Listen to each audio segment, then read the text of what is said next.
ঢাকা একটা মসজিদ নাম কব না, খুব নাম করা নামি দামি জায়গার মসজিদ।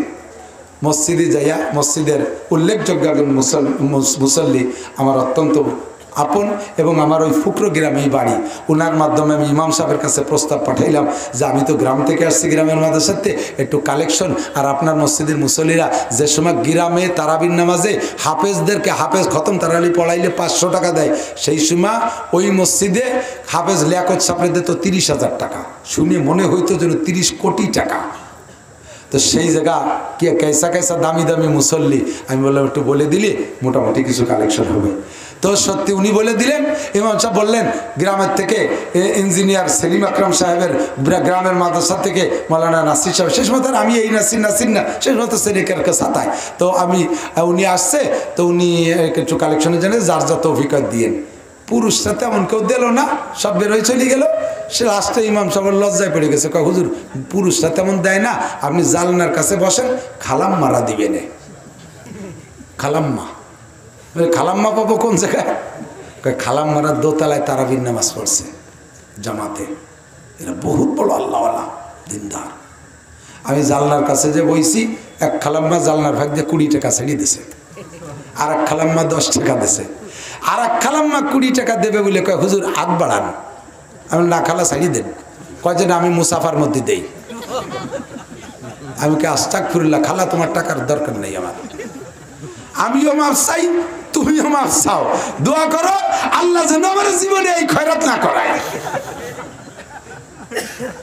আর কালেকশন করলাম না, বেরোই যে দেখি খালাম্মারা দোতলাতে তারাবি পড়ে বেরোইয়া বোরকা টোরকা সব খুলিয়ে ভ্যানিটি ব্যাগের মধ্যে ঢুকাইয়া ওই জায়গা থেকে মার্কেটের দিকে রওনা দিয়েছে। সাজগজ্জা সাইজে আইছে, কপালে নমরুদির বেশাকের টিপ, ঠোঁটে খানি কুড়োর পায়খানা মাখানো, সিটকেতে চলে গেছে মার্কেটে। যায় রাত 12টা একটা মধ্যে মার্কেট করিয়ে যাই একবারে সেহেরি খাইয়ে ফজর পড়িয়ে এরপরে নাহে তেল দিয়ে ঘুমাবে। এই হলো খালাম্মাকে তারাবির নামাজ। এটা সম্পূর্ণ একটা অভিনয় ছাড়া আর কিছু না।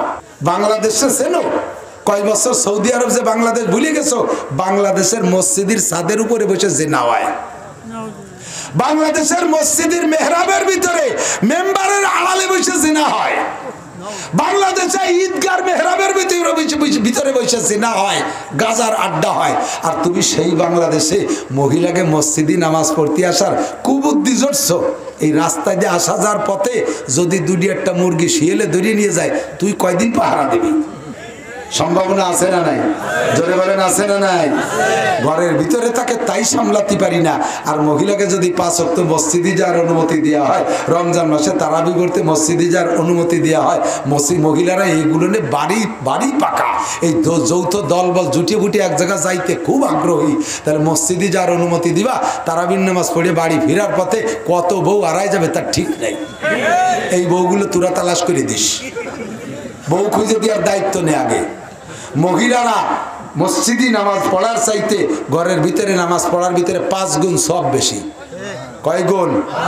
শয়তান মারতে যাইয়ে দেখি এক লোক বোতল ভরিয়ে পাথর নেছে। পাথর মানে এরকম একখান না, কিন্তু ছোট ছোট কঙ্কর বোতল ভরে, এরকম প্লাস্টিকের বোতল ভরে নিয়ে ওর থেকে 7 খান কুনিয়ে এরকম বৃদ্ধাঙ্গুল দিয়ে মারতে হয়। কিন্তু ও জায়গায় যে বৃদ্ধাঙ্গুল দিয়ে এভাবে না মারিয়ে হাজিকে ভিতরে শয়তান মারার একটা জজবা এমন সাথে যে মুড ধরিয়ে মারিয়ে দেয়। কেউ এরকম বড় একখান নেট ঠাস করে মেরে দেয়, অনেকে রাগ করে স্যান্ডেল খুলে মেরে দেয়, কেমন অরিজিনাল শয়তানটাই মারতেছে। এইরকম বুড়ো মানুষ লাফায় ভেটে। একজন শয়তান মারার পরে 8 বোতল পাথর রয়ে গেছে, 3 দিন মারার পরে আধা বোতল রয়ে গেছে। আর উনি আমারে জিজ্ঞেস করতেছে হুজুর এই আধা বোতল রয়ে গেলে এ কটা কি এরি? আমি এ কটা বাংলাদেশে নিয়ে যাও, এ জায়গার শয়তান যে কটা মারার দরকার আছে ওই কটা নিয়ে বাংলাদেশে মেরিয়ে দেবা। বাংলাদেশে শয়তানের অভাব নেই, কতক্ষণ না এ কটা বাঙালি শয়তানকে মারবি। ঠিকই কইছেন, আমি আর নেবই নেব। হাটের ভিতরে চোর ধরা পড়ছে, পকেট মার চোর। এই পকেট মার চোর যদি একটা ধরা পড়তে পারে, তাহলে কি আর ওর হাটের মধ্যে মায়ের কিনে খাওয়া লাগে? আটুরে মায়ের যারে কয় আটুরে কিল, সবাই মারতে মারতে একেবারে বিছে গেলাইছে। এক বুড়ো কুজো হইয়ে থাকে, ওই বুড়োই থুততুড়ি মাতি আইছে। চাচা তুমি কয় যে 3 আট আগেও আমার পকেটেতে 8 আনা চুরি আসছে, এই 8 আনার জন্য উনি কেন মারিয়ে সেটা শোধ দেবে। চুরি করছে 500 টাকা, মারছে তারে ৫,০০০ টাকার মাইল। ওই জায়গা কি কোনো জনদরদি আসে যে ওই জনদরদি বলবে লোকটা ৫০০ টাকা চুরি করছে, তোরা এত মারছিস, কিরা কিরা মারছিস, তাড়াতাড়ি টাকা চান্দা দে, ওরা ডাক্তার দেখাতেই টাকা দিতে হবে? এরকম কোনো চেয়ারম্যান কবে, কোনো মেম্বার বলবে? বরঞ্চ যে আসবে সেই বলবে এই হাটে ৩ বছর পর্যন্ত যত পকেট মারিছে সব তুই করছিস, সব টাকা তুই দিবি। ও কয় যে কাকা আল্লাহর কিরে আমি কোনোদিন চুরিয়েরই নেই, আজ বিসমিল্লাহ শুরু করছি, প্রথম দিন ধরা পড়ছি, পয়লা কিলি তওবা করছি, আর কোনোদিন চুরি করবো না। হাজারো যদি বলে তবুও কি ওর কথা বিশ্বাস করবে?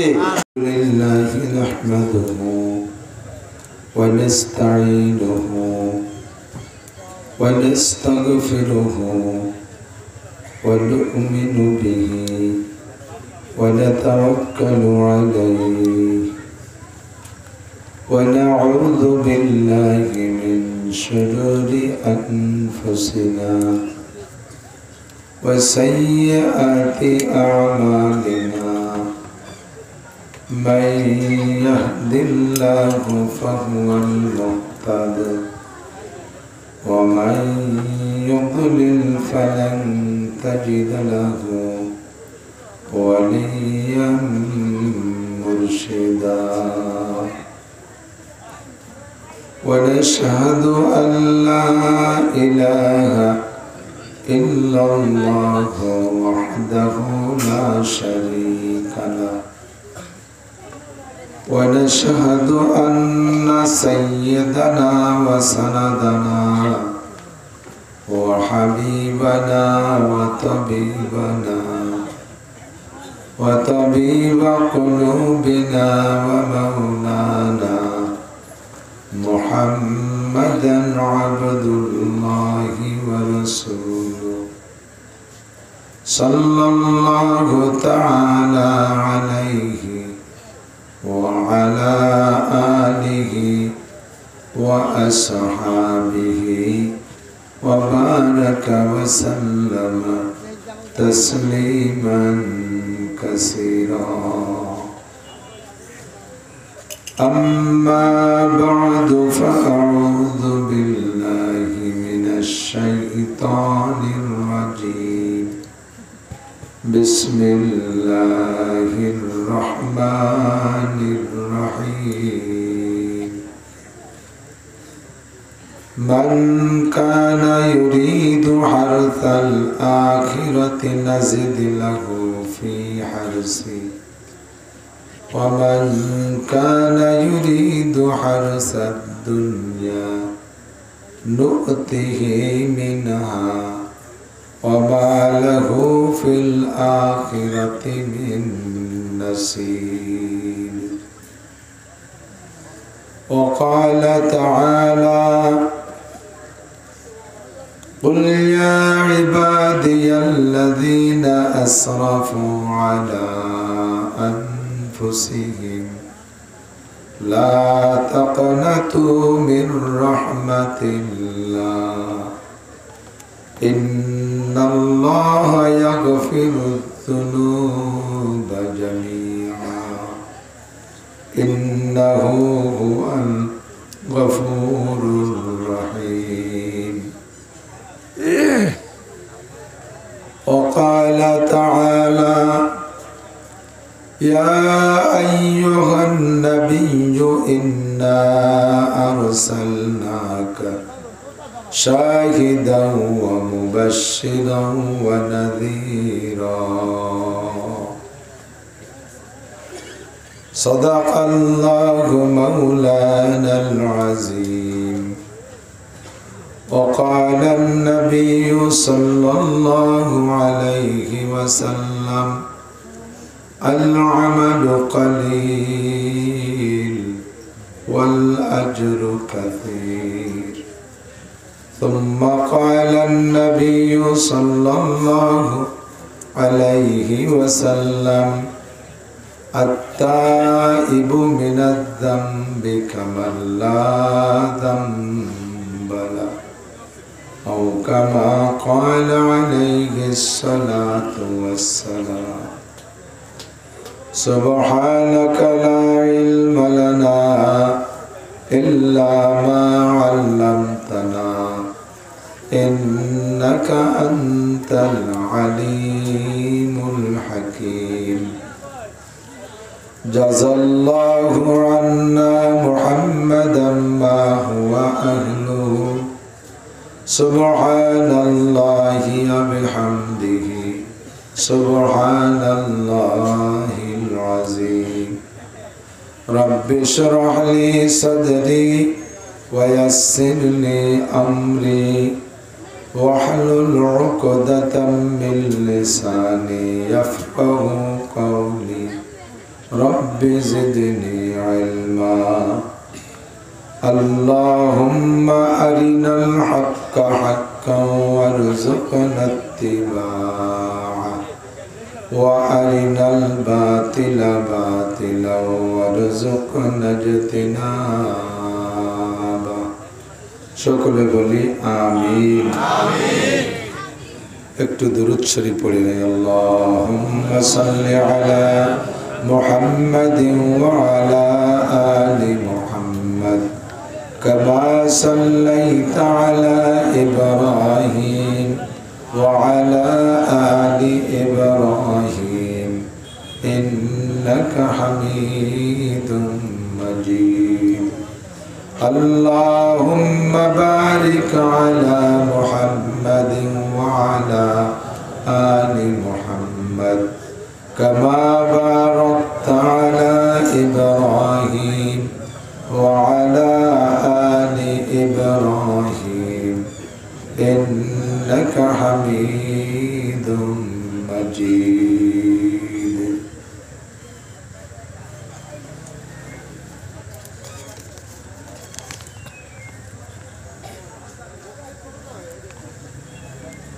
ঐতিহ্যবাহী মাদ্রাসায়ে আসহাবে সুফা রাজৈর লিল্লাবাড়ি এতিমখানা গোপালগঞ্জ রাজৈর মাদারীপুরের উদ্যোগে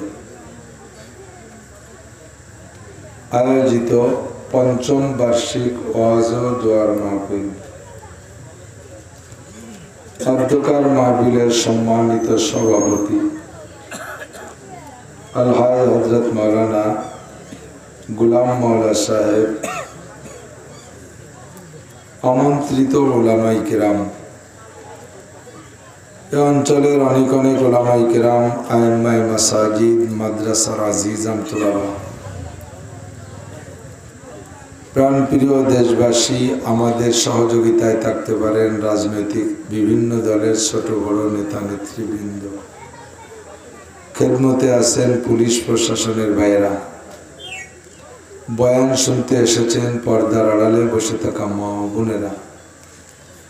আল্লাহ তাবারক ওয়া তাআলার শাহী দরবারে আমাদের পক্ষ থেকে পাঠাই অসংখ্য শুকর যে আল্লাহ পাক রব্বুল আলামিন আমাদেরকে ছোট্ট করে হলেও বিশ্ব মানচিত্রের ভিতরে আয়তনে অতি ছোট হলেও বাংলাদেশ নামে একটা জায়গা স্বাধীন ভূখণ্ড হিসেবে আমাদেরকে দান করেছেন এবং স্বাধীন ভূখণ্ডের স্বাধীনতা বিভিন্নভাবে আমাদের উপলব্ধি করার সুযোগ করে দিয়েছেন। তন্মধ্যে একটা সুযোগ হলো যে কোনো জায়গায় ইচ্ছা করলেই আমরা মসজিদ বানাইতে পারি, মাদ্রাসা বানাইতে পারি, মাহফিল করতে পারি, ধর্মীয় যে কোনো উপাসনা, ইবাদত বন্দেগী, উপাসনালয় আমরা তৈরি করতে পারি। আজকে তার একটা অংশ চলমান রাস্তা, জনসাধারণের চলার পথ, রাস্তাকেও বন্ধ করে আমরা এর মধ্যে মাহফিল মিলে ফেলেছি। দূর দূর থেকে, বিভিন্ন থানা থেকে, বিভিন্ন গ্রাম থেকে, ঘরবাড়ি থেকে আল্লাহ তাআলা আমাদেরকে আসার বসার তৌফিক দান করেছেন। সকলে বলি আলহামদুলিল্লাহ। আল্লাহ কামুল হাকিমিন কোটি কোটি মানুষ সৃষ্টি করেছেন, আবার মানুষের খেদমতের জন্য অসংখ্য মখলুকও সৃষ্টি করেছেন। মানুষ ছাড়া আর জিন ছাড়া বাকি আর যত সৃষ্টি আছে আমি বুঝি আর না বুঝি, আমার জানা থাকুক আর না থাকুক, সমস্ত মখলুক ডাইরেক্ট ইনডাইরেক্ট যে কোনোভাবে মানুষের খিদমত করে। প্রত্যেকটা মখলুক থেকে মানুষের খিদমত নিচ্ছে। এজন্য নবী পাক সাল্লাল্লাহু আলাইহি ওয়াসাল্লাম বলেন, খুলিকা লাকুম কুল্লু শাই ওয়া খুলিকতুম লিল্লাহ। সমস্ত কিছুকে সৃষ্টি করা হয়েছে মানুষ তোমাদের জন্য, আর তোমাদেরকে সৃষ্টি করা হয়েছে আল্লাহর জন্য। আমাদেরকে সৃষ্টি করেছেন কার জন্য? সূর্য কার জন্য? আমাদের জন্য। সূর্য না হলে আল্লাহর কোনো অসুবিধা? চন্দ্র না হলে আল্লাহ রাতের বেলা দেখতে পারেন না এরকম? যাহা কিছু সৃষ্টি দেখবেন সবই মানুষের খেদমতে নিয়োজিত, ঠিক কিনা? আমার জানা নেই, আমার বোঝা নেই, অভিজ্ঞতায় নেই, কিন্তু সে আমার খেদমত করে। এক লোক বাথরুমে যাইয়া দেখে আগের বাথরুম তো বাথরুম না, বিভিন্ন নাম ছিল, টাট্টিও নাম ছিল। টাট্টি হলো যে কোনো কুয়ো গর্তের ভিতরে দুইখান বাঁশ ফেলাইয়া সামনে একখান ধরার বাঁশ গাড়ি দেওয়া। পায়খানার যে কি গতি ছিল, অবশ্য ক্লিয়ার হতো পায়খানা সে সময়। বেশিরভাগ মানুষের পায়খানা ক্লিয়ার হতো, এখন ওষুধ খাইও ক্লিয়ার হয় না, কারণ ওয়াশরুমে যায় তো, ওয়াশরুমে ক্লিয়ার হয় না। ওই টাট্টি পায়খানা পোকা খালি বিড় করে, জানি সেসব পায়খানা আমল করছি। এই পায়খানার পোকা দেখা ওই জায়গা থেকে পায়খানার পোকার উপরে অভিযোগ। সব কিছু বানাইলো আল্লাহ মানুষের খেদমতের জন্য, পায়খানার পোকা বানালো কি জন্য? কিছুদিন পরে ওই লোকের চোখে শিকায়ত, চোখে রোগ। ডাক্তারের কাছে গেলেন, ডাক্তার সাহেব ঔষধ দিলেন, খুব দ্রুত সুস্থ হয়ে গেল। পরে উনি ডাক্তারের কাছে জানতে চাইলেন, ডাক্তার সাহেব আপনারা তো ডাক্তার, সব ঔষধের উৎপত্তি কোত্থেকে কি দিয়ে বানায় সব কেমিক্যাল যদিও না জানেন, কিছু কিছু তো জানেন, এই চোখের ঔষধ বানাইছে কি দিয়ে জানেন? তো ডাক্তার সাহেব কয় না, তা বললে আপনার মন খারাপ হবে। কয় না স্যার একটু কন। অনেক রিকোয়েস্টের পরে বলে, এটা পায়খানার পোকা পিষে তার রস দিয়ে চোখের ঔষধ বানানো হয়। তার সরহে সদর হয়ে গেছে, সিনা খুলে গেছে। যেই পায়খানার পোকার উপরে আমার বড় অভিযোগ, এত ঘৃণিত নোংরা পোকা, তাকে আল্লাহ কেন বানাইলো? সেই পায়খানার পোকা দিয়ে আমার চোখের ঔষধ বানানো হয়, এটা আমার জানা ছিল না, ঠিক কিনা?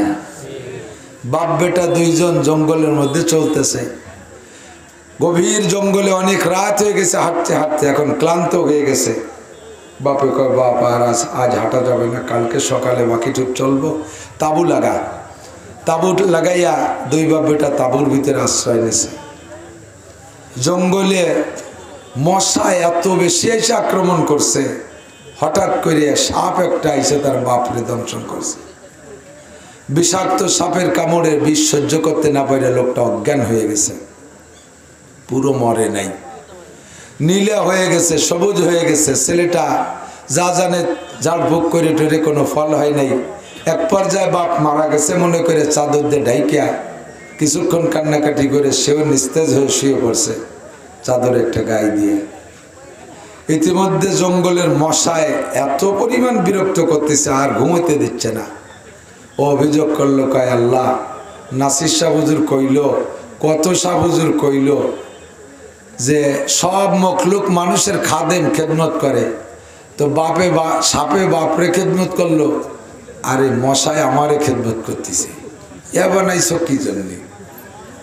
শুনেছি সাপের বিষ দিয়ে ঔষধ বানায়, মেনে নিলাম, কিন্তু মশা লাগে কোন কাজে? বিশাল অভিযোগ, আমারে ঘুমাইতে দিচ্ছে না। অভিযোগ করে ঘুমাই রয়েছে। আল্লাহ পাক কথা দিয়ে জব দেয় কম, বাস্তব দিয়ে জব দেয় বেশি।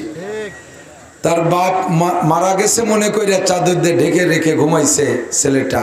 সকালবেলা ঘুম থেকে উঠছে, ও গায়ের থেকে চাদর সরায় উঠে বসছে, ওর আব্বা গায়ের থেকে চাদর সরায় উঠে বসে পড়ছে। ও আশ্চর্য, কি ব্যাপার? ঘুমের মধ্যে জঙ্গলের ভিতরে আমার আব্বাকে কে চিকিৎসা করলো? কোন উজা কবিরাজ, কোন ডাক্তার তদবির করলো? দেখে ওর বাপের পাশ দিয়ে হাজার হাজার মশা মরে পড়ে রয়েছে।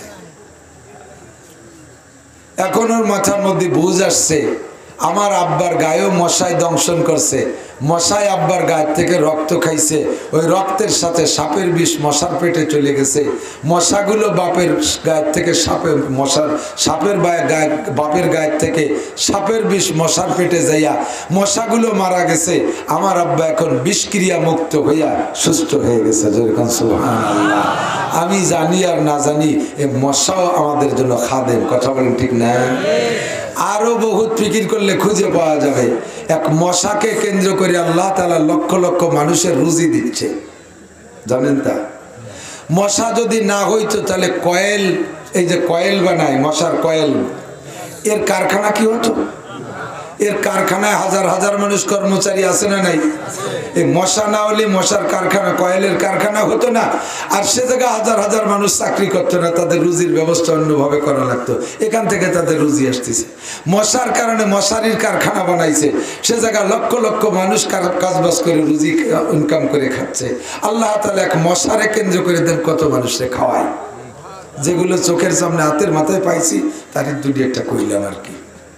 এমন করে অসংখ্য নিয়ামত আল্লাহ বানায় রাখছে, আমরা জানি না। কথা ঠিক কি ঠিক না? শুকর আদায় করে নেই আলহামদুলিল্লাহ। এই নিয়ামত রাজির মধ্যে থেকে আর একটা নিয়ামত আল্লাহ তাআলা আন্তর্জাতিক খ্যাতি সম্পন্ন বালা করোনা, এর ভিতরে আমাদেরকে বাঁচায় রেখেছেন, সুস্থ রেখেছেন। বলেন আলহামদুলিল্লাহ। কত লক্ষ লক্ষ মানুষ, কোটি মানুষের উপরে মারা গেছে, এখনো বলে মরতেছে করোনায়। আল্লাহ আমাদের বাঁচায় রাখছে, আবারও বলি আলহামদুলিল্লাহ।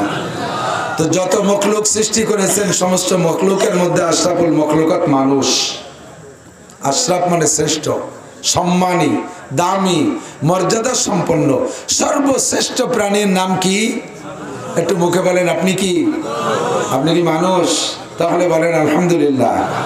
আল্লাহ পাক আমাদেরকে মানুষ বানাইছে, শুকর আদায় করি আলহামদুলিল্লাহ। মানাবুদ ওয়াতাকাজায় মানাবুদ লুৎফে তু না গুপ্তায় মামি শানুদ आदमियत दादाई बाज़म मुसलमा कर दाई आए खुदा कुर्बा शवाम एहसा बर एहसा कर दाई आए अल्लाह আমি ছিলাম না, তুমি আমারে বানাইছো, বানাইয়া আবার অন্য কোন মখলুক বানাও নাই। তুমি আমারে মানুষ বানাইছো, ইচ্ছা করলে শিয়াল বানাইতে পারতা, ইচ্ছা করলে কুকুর বানাইতে পারতা, ইচ্ছা করলে শূকর বানাইতে পারতা, অন্য কোন বন্য পশু প্রাণী না বানাইয়া আমারে তুমি মায়া করে দয়া করে মানুষ বানাইছো। মানুষ হইছে কি আমার ইচ্ছা না আল্লাহর ইচ্ছায়? এ মুসলমান, স্বীকার করো কার ইচ্ছায়? আমি আমার ইচ্ছায় মানুষ হয়ে আসি নাই, আমার আল্লাহ আমাকে মানুষ বানাইছে। এবার মানুষের মধ্যে দুই প্রকারের মানুষ, সভ্য মানুষ আর বন মানুষ। বন মানুষ আছে না নাই? আফ্রিকার জঙ্গলে থাকে বন মানুষ। সেম কোয়ালিটি মানুষ, গায়ে তাদের বড় বড় লোম, তাদের মধ্যে সামাজিকতা নাই, তাদের ভিতরে সভ্যতা নাই, তাদের মধ্যে আদর্শের কিছুই নাই। মানবিক যত যোগ্যতা এগুলোর অনেক তার মধ্যে আছে, কিন্তু আসল মানবতা যা তার মধ্যে নাই। ল্যাংটা হয়ে থাকে, নারী পুরুষ একসাথেই বসবাস করে, কাঁচা প্রাণী শিকার কইরা, তাজা প্রাণী শিকার কইরা, কাঁচা সিদ্ধ কাঁচা খায় বা আদা সিদ্ধ করে খায়। তাদের ভিতরে কোনো সামাজিকতা নাই। আল্লাহ তুমি আমাদেরকে বন মানুষ না বানাইয়া সভ্য মানুষের ঘরে পাঠাইছো। এবার সভ্য মানুষের ভিতরে কত দল? একদল হিন্দু, একদল বুদ্ধ, একদল ইহুদি, একদল নাসারা, একদল মুশরিক, একদল কাফের, একদল নাস্তিক, একদল মুরতাদ। এই হাজারো দলের ভিতরে আল্লাহ তুমি আমাদেরকে মুসলমানের থেকে সৃষ্টি করেছো। আবার পড়ি আলহামদুলিল্লাহ। এবার মুসলমানের মধ্যে বহু দল আছে না নাই? বহু দল আছে। আটরশি আছে, চন্দ্রপাড়া আছে, মানিকগঞ্জ আছে, সুরেশ্বর আছে, বজেশ্বর আছে, আরো কত দল আছে, বাহাদুরপুর আছে, ফরিদপুর আছে, তবলিগ আছে, সরমুনাই আছে, হানাফি আছে, শাফি আছে, মালিকি আছে, হাম্বলি আছে, কাদিয়ানি আছে, এরপরে কি বলা হয় ইরানে আছে কি শিয়া আছে, হাজারো দল আছে, হাজার হাজার ফিরকার দলের ভিতর থেকে আমরা বিশ্বাস করি, আমরা ইয়াকিন করি আহলে সুন্নাত ওয়াল জামাতের সহি তরিকার উপরে হানাফি মাযহাবের অনুসারী হইয়া আল্লাহ পাক আমাদেরকে এখনো টিকিয়ে রেখেছেন। সমস্ত উলামায়ে কেরামদের অভিমত যারা মাযহাব অনুসারী তারা হক, আর চারটে মাযহাবের ভিতরে শ্রেষ্ঠ মাযহাব হলো হানাফি মাযহাব। আমরা 99% হানাফি মাযহাবের অনুসারী, এই জন্য শুকর আদায় করি আলহামদুলিল্লাহ। এবার সবকিছু মিলিয়ে শুকর আদায় করি। আমরা ব্যক্তিগত উলামায়ে কেরাম সবচাইতে বেশি শুকর আদায় করি। আমাদেরকে সার্টিফিকেট দিয়েছেন স্বয়ং আল্লাহ।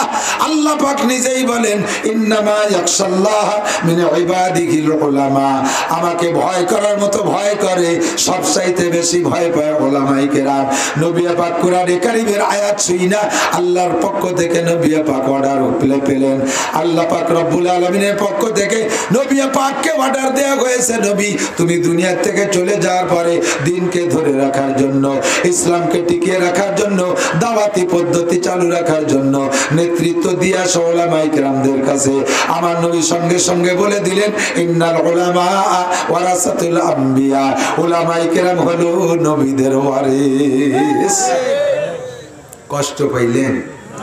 আপনি আলেম হন, ওয়ারিস হয়ে যান। এত বলে নাই মাওলানা নাসির ওয়ারাসাতুল আম্বিয়া, মাওলানা লিয়াকত ওয়ারাসাতুল আম্বিয়া, মাওলানা আহমদ মুবাশশিরিন ওয়ারাসাতুল আম্বিয়া। কের নাম বলে বলে নাই আপনি আলেম হন। আল্লাহর নবী বলেন কোন আলেমান, তুমি আলেম হও, তুমি আলেম হও। তুমি ডাক্তার হও বলে নাই, তুমি ইঞ্জিনিয়ার হও বলে নাই, তুমি বিজ্ঞানী হও বলে নাই, তুমি এমএ পাস হও বলে নাই, তুমি সায়েন্স পড়ো বলে নাই, তুমি ম্যাথমেটিক্স পড়ো বলে নাই, তুমি ল পড়ো বলে নাই। আল্লাহর নবী বলেছেন কোন আলেমান, তুমি আলেম হও আও মুতাআল্লিমান। যদি আলেম হইতে না পারো, শেষকালে যেদিন খবর পাইবা সেই দিন থেকে আলেমের ছাত্র হইয়া যাও। আলেম হও, নইলে আলেমের ছাত্র হও, তাও তোমার সম্মান হবে। আর মুস্তামিয়ান অথবা উলামায়ে কেরাম বয়ান করবে তাই শোনো, আলেমদের বয়ান শোনো। আর মুহিব্বান, নইলে কমপক্ষে শোনার যদি সময় না পাও রে বন্ধু, পালায় পালায় লুকায় লুকায় দূরে দূরে থাইকেও হলো আলেম উলামার সাথে মহব্বত ঠিক রাখবা। আমান আমান আহাবকে বলা হয়, আল্লাহর নবী বলেন আলমার ও মা মান আহাব্বা, যার সাথে যার মহব্বত তার সাথে তার কিয়ামত। নবী পাক বলেন উলামায়ে কেরামের সাথে তোমার কিয়ামত হইলে লাভ কি? আল্লাহর নবী বলেন ইয়াশফাউল কিয়ামতে সালাসা, কিয়ামতের ময়দানে তিন শ্রেণীর মানুষ সুপারিশ করতে পারবে। কয় শ্রেণীর? জোর হলো না? সুপারিশ করবে। সুপারিশ কইরা নেবে কোন জায়গায়? জান্নাতে না জাহান্নামে? জাহান্নামীদেরকে সুপারিশ কইরা জান্নাতে নেবে তিন শ্রেণীর মানুষ। এক নম্বরে আল আম্বিয়া, এক নম্বরে নবীরা উম্মতকে সুপারিশ করে জান্নাতে নেবে। দুই নম্বরে আল উলামা, উলামায়ে কেরামকে আল্লাহ পাক রব্বুল আলামিন পাওয়ার দিবেন। ও উলামায়ে কেরাম নামো, তোমার সাথে যার ভালোবাসা ছিল, তোমার সাথে যার সম্পর্ক ছিল, তোমার ময়দানে বসে যারা বয়ান শুনতো, তোমার ওয়াজ যারা শুনতো, তোমার ক্লাসে বৈশা যারা ছাত্র হয়ে বসে থাকতো, পর্দার আড়ালে নারীরাও ছাত্র হয়ে বসে থাকতো, বয়ান বক্তৃতা শুনতো, তারা কে কোন হালাতে আছে খবর নাও। হাসরের মাঠে তাদেরকে ডাইকা ডাইকা গুছাই নিয়ে আসো। ইউসফাউলাহুম, তোমার সুপারিশ গ্রহণ করা হবে। ফাইদুকুলুহুমুল জান্নাহ, তাদেরকে জান্নাতে দেওয়া হবে। তিন নম্বরে আশ-শুহাদা, শহীদ যারা হবে তারা জান্নাতি। আর শহীদরা লক্ষ লক্ষ মানুষকে সুপারিশ করে জান্নাতে নেবে। জোরে কান সুবহানাল্লাহ। তাই বলে আমার আপনার হাত বানায়নি শহীদ না। এক জায়গায় ব্যানারে লেখা দেখি, সাইনবোর্ডে লেখা দেখি শহীদ গয়েশ্বর চন্দ্র, শহীদ হরিপদ। এ হরিপদ কোনদিন শহীদ হতে পারে? কথা কর না কেন? এক নম্বরের শহীদের জন্য শর্ত ঈমান থাকতে হবে। ইসলামের জন্য, ইসলামের পক্ষ যদি কোনো হিন্দু লড়াই করে হিন্দু হিন্দু থাকা অবস্থায় মারা যায়, তবুও সে শহীদ হবে না, 1 সেকেন্ডও সে জান্নাতে যাবে না। বুদ্ধ খ্রিস্টান মুসলমানের পক্ষে কাফেরের মোকাবেলায় লড়াই করে যদি মারা যায়, সে যদি ওই যুদ্ধের ময়দানে মুসলমানদের পক্ষে লড়িয়েও যদি মারা যায়, বেঈমান হওয়ার কারণে 1 সেকেন্ডও জান্নাতে যাবে না। ঈমানটা বহুত বড় দামি জিনিস, কথা বলেন। এই জন্য নবী বলেন আখলিস দীনকা ইয়াকফিকাল আমালুল কলিল, তোমার ঈমানকে খাঁটি করো, অল্প আমলই নাজাতের জন্য যথেষ্ট হইবে। হে বন্ধু, 2.5 থেকে 3 লক্ষ নবী রাসূল দুনিয়ায় পাঠিয়েছেন, সবাই সুপারিশ করবে, তবে সবচাইতে বেশি সুপারিশ করবে আমার নবী, আপনার নবী। জোরে বলেন ঠিক কি ঠিক না? বিশ্বাস হয়? হাসরের মাঠে পায়ের নিচে জমিনটা থাকবে পোড়া তামার মতো লাল টকটকে। লোহা পোড়া দিলে, তামা পোড়া দিলে অবস্থাটা কেমন হয়? অরিজিনাল আগুনের চাইতে কিন্তু পোড়া লোহা বেশি বিপজ্জনক। কতক্ষণ মোমের আগুন শীষবে উঠে যায়, ল্যাম্প কুপি আলগা বাতি জ্বালাইলে, এখন তো তা নাই। আগে ওই যে কেরোসিন তেলতে বাতি জ্বালাতো না, আলগা কুপি কয় নাকি বলেন? ওর শীষবে আগুন উঠে গেছে, ওর ভিতরে দ্রুত হাত টেনে নেবেন, দেখবেন হাতের একটা লোমও পড়ে নেই। কিন্তু কর্মকারের দোকানের পোড়া লোহা লাল টকটকে হয়ে গেছে, ওর গায়ে আপনি যত তাড়াতাড়ি হাত মেরে ফিরে আনেন, 1 সেকেন্ডে 60 ভাগ করিয়া, তার 1 ভাগ টাইমও যদি লোহার গায়ে দেন, মাইরে দিয়ে ফিরিয়ে আনেন, খালি হাতে আসতে পারবেন না। কতক্ষণ কিছু না কিছু রাখিয়ে দেবে, ঠিক না? হাতে ঠোলা পড়বে, ঠোস পড়বে। অথচ তাজা আগুনের চাইতে পোড়া লোহা, পোড়া তামা বেশি বিপজ্জনক। হাসরের মাঠে মাঠটা হবে পোড়া তামার মতো লাল টকটইকা। এটা এমনি লাল হবে না, সূর্যের তাপে গরম হইয়া লাল হবে।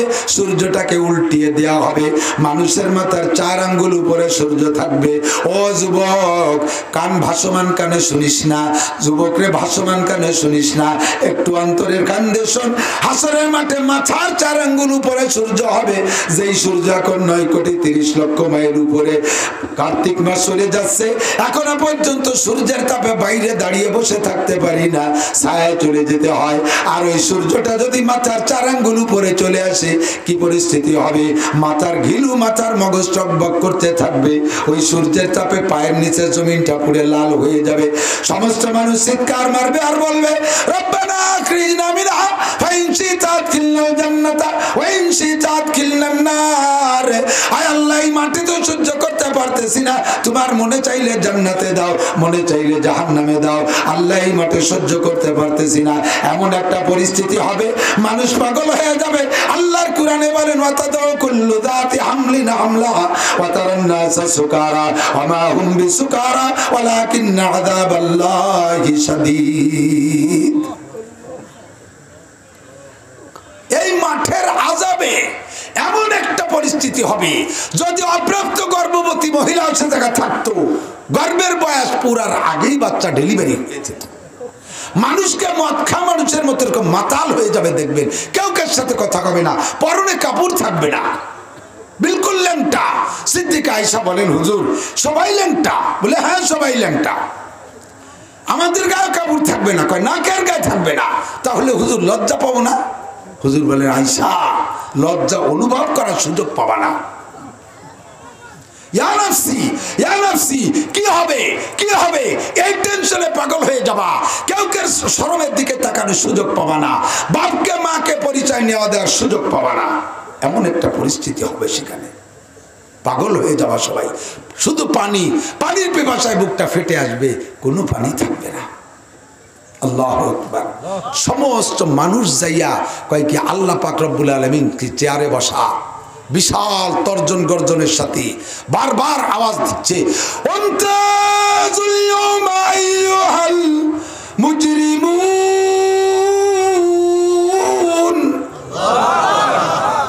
আল্লাহ বারবার ডাক দিচ্ছে, এ গুনাহগার বের হ, মদ করবে রহ, গাঁজা করবে রহ, এবা করবে রহ, জিনা করবে রহ। ফেসবুকে একটা ছবি দেখছিস, তারা এখানে বসে থাকতে পারবি না।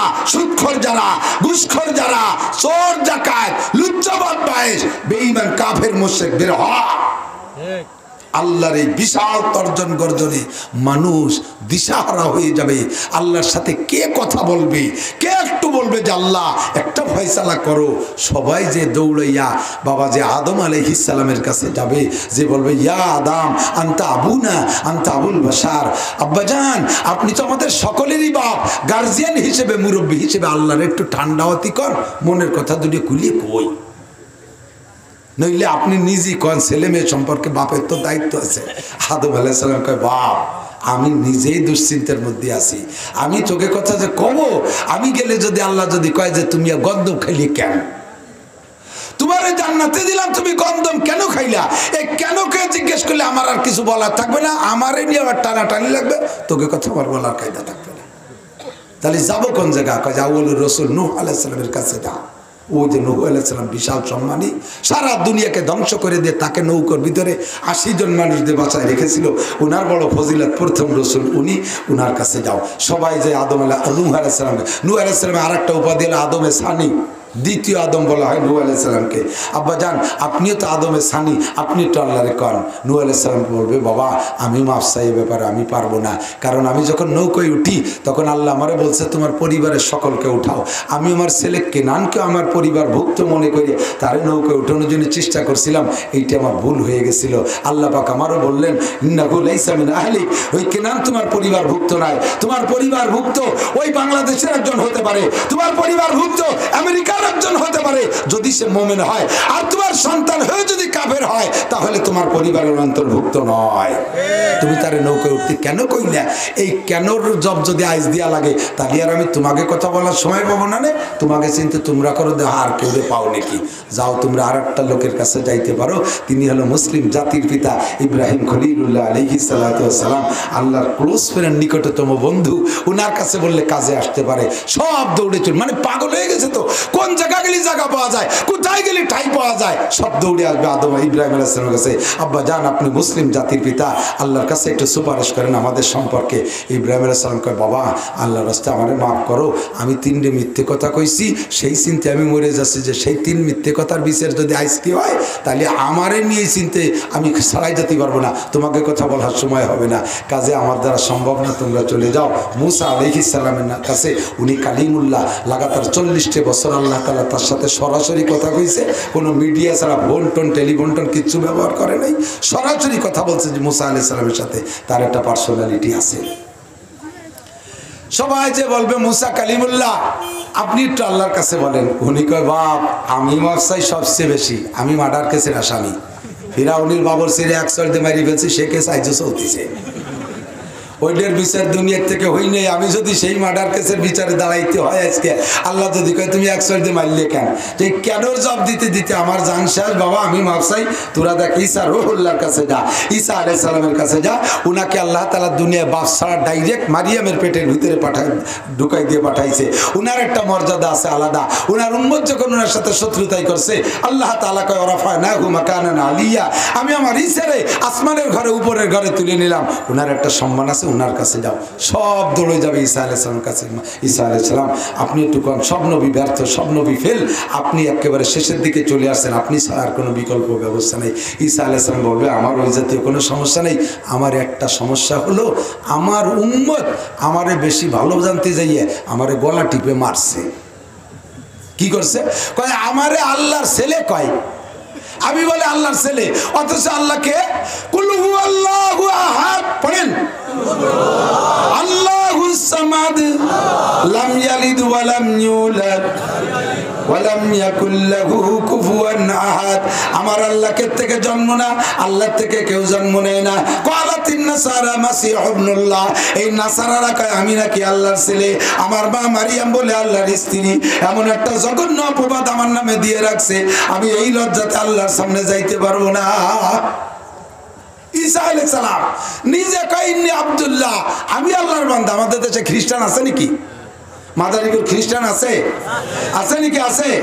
তাদের দাবি ঈসা আলাইহিস সালাম বলে আল্লাহর ছেলে। জোরে কার নাউজুবিল্লাহ। ঈসা আলাইহিস সালাম নিজে কয় আমি আল্লাহর বান্দা, আর তার দালালি করতে যে ওরা কয় না তুমি আল্লাহর ছেলে। আমি এই লজ্জায় লজ্জিত, আমার বলা সম্ভব না। ইযহাবু ইলা মুহাম্মাদিন সাল্লাল্লাহু আলাইহি ওয়াসাল্লাম। যখন সুবহানাল্লাহ। বাঁচতে যদি চাও, সবাই মিলে যদি বাঁচতে চাও, একটা লোক আছে নিষ্কলঙ্ক, যার নামে কোনো প্রকার ত্রুটি নাই, যার গায়ে যারা পরিমাণ তিলের দাগ নাই, ওই লোকটার দ্বারা সম্ভব। তার নাম হলো মিন বাদ ইসমুহু আহমদ, যে আমার পরে আখেরি নবী হয়ে আসছে, তার নাম মুহাম্মদুর রাসূলুল্লাহ সাল্লাল্লাহু আলাইহি ওয়াসাল্লাম। তার কাছে যাও, সে যা বলবে তাই শুনবে আল্লাহ তাআলা। সবাই এসে বলবে ইয়া রাসূলুল্লাহ ইশফা লানা ইলাল্লাহ, ওগো আল্লাহর নবী আমাদের জন্য আল্লাহর কাছে সুপারিশ করেন। আল্লাহর নবী বলবেন আমি সুপারিশ করব। আল্লাহর নবী সাল্লাল্লাহু আলাইহি ওয়াসাল্লাম তখন সিজদায় পড়ে যাবে, সিজদায় পড়ে বলবে রব্বি হাবলি উম্মতি, রব্বি হাবলি উম্মতি, আল্লাহুম্মা গফিরলি উম্মতি। রব্বুল আলামিন আমার উম্মতকে ক্ষমা করো, অন্যান্য নবীর উম্মতকে ক্ষমা করো, সকলকে ক্ষমা করো। আল্লাহ পাক রব্বুল আলামিনের দরবারে সিজদায় পড়ে যাবে আমাদের নবী। আল্লাহু আকবার। আল্লাহ পাক তখন বলবেন ইয়া হাবিবাল্লাহ, ইয়া হাবিবি, ইয়া হাবিবি ইরফা রাসাক ওয়াশফা তুচাপ্পা। হে নবী তুমি মাথা উঠাও, তুমি সুপারিশ করো, তুমি যার সম্পর্কে সুপারিশ করবা তোমার সুপারিশ গ্রহণ করা হবে, তাদেরকে ক্ষমা করে দেওয়া হবে। আমার নবী উঠাইয়া সর্বপ্রথম নিজের উম্মতের কথা বলবে, আল্লাহ আমার উম্মতটাকে মাফ করো। হাদিসের মধ্যে পরিষ্কার আসছে আল্লাহ পাক কোন নবী রাসূলের সাথেও কথা বলবেন না ততক্ষণ পর্যন্ত, যতক্ষণ পর্যন্ত আমার নবীর উম্মতের জন্য ভালো একটা ফয়সালা ডিক্লার না হবে, অতক্ষণ পর্যন্ত আল্লাহ পাক কোন নবীর সাথেও কথা বলবে না। আদম নবীর সাথেও না, ইব্রাহিম নবীর সাথেও না, নূহ নবীর সাথে না, ইয়াকুব নবীর সাথে না, ইসহাক নবীর সাথে না, ইসমাইল নবীর সাথে না, দাউদ নবীর সাথে না, সুলাইমান নবীর সাথে না, মুসা ঈসা নবী, কোন নবী রাসূলের সাথে আল্লাহ কথা বলবেন না। আপনাদেরকে একটা ব্যবস্থা না কইরা শুকর আদায় করেন, বলেন আলহামদুলিল্লাহ। আর নবী বলেন আমার একটা উম্মত জান্নাতে যাইতে বাকি থাকতে আমি জান্নাতে যাব না। সব উম্মতের ফয়সালা করিয়া তারপরে নবী জান্নাতে যাবেন, এমন নবীর উম্মত হইছেন, বলেন না আলহামদুলিল্লাহ। আল্লাহু আকবার। আমার নবী উম্মতের জন্য সুপারিশ করবেন, আমার নবী উম্মতের জন্য সুপারিশ করবেন। এবার নবী চলে যাওয়ার পরে নবীর অ্যাসিস্ট্যান্ট হিসেবে দায়িত্ব দিয়েছেন উলামায়ে কেরামকে। আল্লাহু আকবার। এবার নবীকে আল্লাহ পাক বলেন ও নবী তোমারে তো গোটা উম্মতের জন্য পাঠাইছি, ইয়া আইয়ুহান নাবিয়্যু ইন্না আরসালনাকা, তোমারে দুনিয়ায় পাঠিয়েছি মানব জাতির কাছে শাহিদা ওয়া মুবাশশিরা ওয়া নাযীরা। অনেক দায়িত্ব দিয়া তার একটা দায়িত্ব হলো শাহেদ, তুমি হবা উম্মতের জন্য কিয়ামতের ময়দানে সাক্ষী। তুমি যেভাবে সাক্ষী দিবা আমি সেভাবে বিচার করব। এ ভাই আল্লাহ পাকের কি বিচার করতে কোন সাক্ষীর দরকার হবে বলে মনে হয়? আল্লাহ হাজের ও নাজের, কে কোন জায়গা কোন জঙ্গলে পঙ্গলে, যুবক কোন বাগানে বসে ইয়াবা খাও আল্লাহ দেখে না? কোন জায়গা বসে প্রেম আলাপ করো আল্লাহ শোনে না? খুব গুনগুন করে আস্তে আস্তে খাও মোবাইলের তলপাশ মুহি দিয়ে, এমনি সিস্টেম হলো এইভাবে কথা কয়, এই রুমের এই পাশে কয়। ওটা তুমি যারা কও সে শোনে আর তুমি শোনো, আল্লাহ তো শোনে না? শোনে। কোন জায়গা কাম করো, ভালো করো, মন্দ করো, সবই আমার আল্লাহ জানে কি জানে না? গাঁজা বিক্রি করো, ইয়াবা বিক্রি করো, বাগানে যাইয়া সবই আমার আল্লাহ দেখে, যে জায়গা যা করো সবই দেখে। আমার আল্লাহর বিচারের জন্য কোনো সাক্ষী লাগে না, কিন্তু আল্লাহ পাক রব্বুল আলামিন আমাদের বিচারের জন্য নবীকে সাক্ষী হিসেবে ব্যবহার করবে, আর আমাদেরকে আল্লাহ পাক অন্য নবীর উম্মতের বিচারের জন্য সাক্ষী হিসেবে ব্যবহার করবে। তুমি সত্য সাক্ষী। নবী কয় আল্লাহ সাক্ষী দিতে তো সামনে থাকা লাগে, আমি তো বর্তমানে যারা আছে কয়জনে যাদেরকে দেখি এদের পক্ষে বিপক্ষে বলতে পারবো, যাদেরকে দেখি নাই আগে চলে গেছে, আর যাদেরকে দেখবো না আমার মরার পরে আসবে, তাদের সব পক্ষে বিপক্ষে কিভাবে বলবো?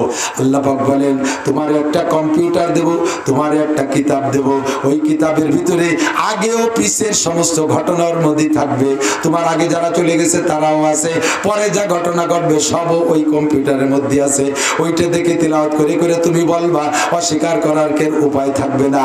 ওই কম্পিউটার নাম হলো আল কোরআন। আল্লাহ পাক বলেন শাহরু রমাদান আল্লাযী উনজিলা ফীহিল কোরআন হুদাল লিন-নাসি ওয়া বাইয়িনাতিন মিনাল হুদা ওয়াল ফুরকান। রমজান মাসে একটা কিতাব তোমারে দেয়া হয়েছে, ওই কিতাবটার ভিতরে আগে ও পিছের সবার মধ্যে ঢুকানো আছে। তুমি একটা একটা করে আয়াত পড়বার, গল্প শোনাবা, কাহারও অস্বীকার করার কোনো উপায় থাকবে না। ওইটা হলো হক এবং বাতিলের ভিতরে পার্থক্য করার জন্য কষ্টি পাথর।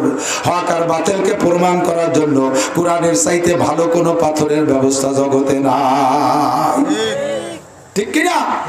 আমার নবী পক্ষে সপক্ষে বিপক্ষে বলবেন, ফয়সালা হয়ে যাবে। ১ নম্বরে নবী সত্য সাক্ষী, ২ নম্বরে শাহিদা ওয়া মুবাশশিরা। নবীকে বলেন, ওগো নবী, আমি তোমারে পাঠাইছি উম্মতের জন্য সুসংবাদ দেওয়ার জন্য। আমার দিক সুসংবাদ দিলে, এই এদিক, সুসংবাদ দিলে মানুষে কিন্তু কাজের প্রতি আগ্রহী হয়। কতক্ষণ আপনি ব্যবসা করবেন, ব্যবসার লাভটা যদি আগে জানেন তাহলে ব্যবসা করতে সহজ হয়, ব্যবসার প্রতি আগ্রহ হয়, ঠিক কিনা? আল্লাহ নবীকে আল্লাহ বলেন, তুমি উম্মতের সুসংবাদ দাও। সুসংবাদ দিলে উম্মত সাহসী হবে, ইবাদতের প্রতি আগ্রহী হবে। তোমারে পাঠাইছি সুসংবাদ দেওয়ার জন্য। নবী বলেন, আল্লাহ কি সুসংবাদ দেব? ১ নম্বর সুসংবাদ দাও, দুনিয়ায় শয়তানে যাইয়া আমার বান্দাদেরকে হাজারো হাজার প্রকার গুনাহ করাইতেছে। গুনার জগতে, বর্তমান জগতে যত প্রকার গুনাহ আছে, এখানে যত মানুষ আছি, আমি একটা একটা করে গুনার নাম কইলে ইনশাআল্লাহ এই সব গুনাহ আমাদের মধ্যে বন্টিত আছে।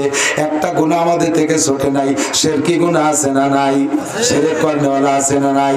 শিরকি গুনাহ, কুফরি গুনাহ, বিদআতি গুনাহ, কবিরা গুনাহ, সগীরা গুনাহ, নামাজ পড়ি না, রোজা রাখি না, হজ করি না, যাকাত দেই না, ফরজ আদায় করি না, ওয়াজিব আদায় করি না, সুন্নাত আদায় করি না, মদ, গাঁজা, ইয়াবা, ফেনসিডিল, হিরোইন, জারি যাত্রা, করসা, গাজির গান, গুণযাত্রা, আইঠেলা, জাল দলিল, মিথ্যে সাক্ষী, মিথ্যে মামলা, এরপরে যত প্রকারের গান বাজনা আছে সবগুলো করা, আল্লাহু আকবার, জিনা, ব্যভিচার করা, এরপরে যত প্রকার সমিতি আছে সমস্ত সমিতির সাথে সংশ্লিষ্ট হওয়া, এই সবগুলো গুনাহ করলে আমাদের মধ্যে আছে না না?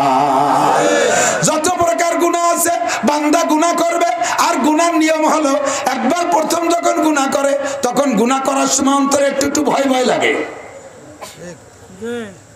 গুনার ভিতরে একটু ভয় ভয় লাগে। করতে করতে ওই গুনাহটা করার পরে যদি কোনো রিয়াকশন না আসে, একবার জিনা করে ভয়ে ভয়ে যদি জিনার কারণে কোনো রিয়াকশন না আসে, সমাজে ধরা না পড়ে, বিচারের সম্মুখীন না হয়, কোনো মারাত্মক রোগে রোগাক্রান্ত না হয়, তখন ভিতরে সাহস আছে, তাহলে জিনা করলে তো অসুবিধা হয়নি, একবার তো করলাম, তা আরেকবার করি, আরেকবার করিও দেখে কোনো বিপদ আসে না। এরপরে কয় তাহলে আরেকবার করি। করতে করতে করতে করতে একসময় গুনাহটা অভ্যাসে পরিণত হয়ে যায়। তারপরে যে গুনার আর গুনাহ মনে হয় না। কতক্ষণ? আর গুনারে যখন গুনাহ মনে না হয়, গুনাহ যখন অভ্যাসে পরিণত হয়, তখন গুনারে গুনাহ মনে হয় না। আর যখন গুনারে গুনাহ মনে না হয়, তখন গুনার থেকে তওবা করাও সম্ভব হয় না। গুনাহকে যদি গুনাহ মনে না করেন তাহলে গুনাহ থেকে তওবা করা সম্ভব হয় না। যে লোকগুলো দাড়ি কাটতেছে, কাটতে কাটতে অভ্যাসে পরিণত হয়ে গেছে। কথা বলেন? এখন তারা এই দাড়ি কাটারে গুনাহই মনে করে না, বরঞ্চ দাড়ি কাটার পক্ষে দলিল পেশ করে। কয় যে মিশরের লোকে দাড়ি রাখে না, মিশরের কারি আব্দুল বাসেত সাহেবের মুখে দাড়ি দেখলাম না, এই সেদিনকে ঢাকা বাইতুল মোকাররমের ওখানে মিশরের থেকে কারি আসছে, ইরান থেকে কারি আসছে, বিদেশ থেকে মালয়েশিয়া থেকে কারি আসছে, আন্তর্জাতিক খ্যাতি সম্পন্ন কারি। বাংলাদেশের প্রতিযোগিতায় তারা 1 নম্বর পুরস্কার নিয়ে গেল, তার একটারও দাড়ি নাই। আপনারা দাড়ি নিয়ে অত কামলা কামলি হলেন কেন?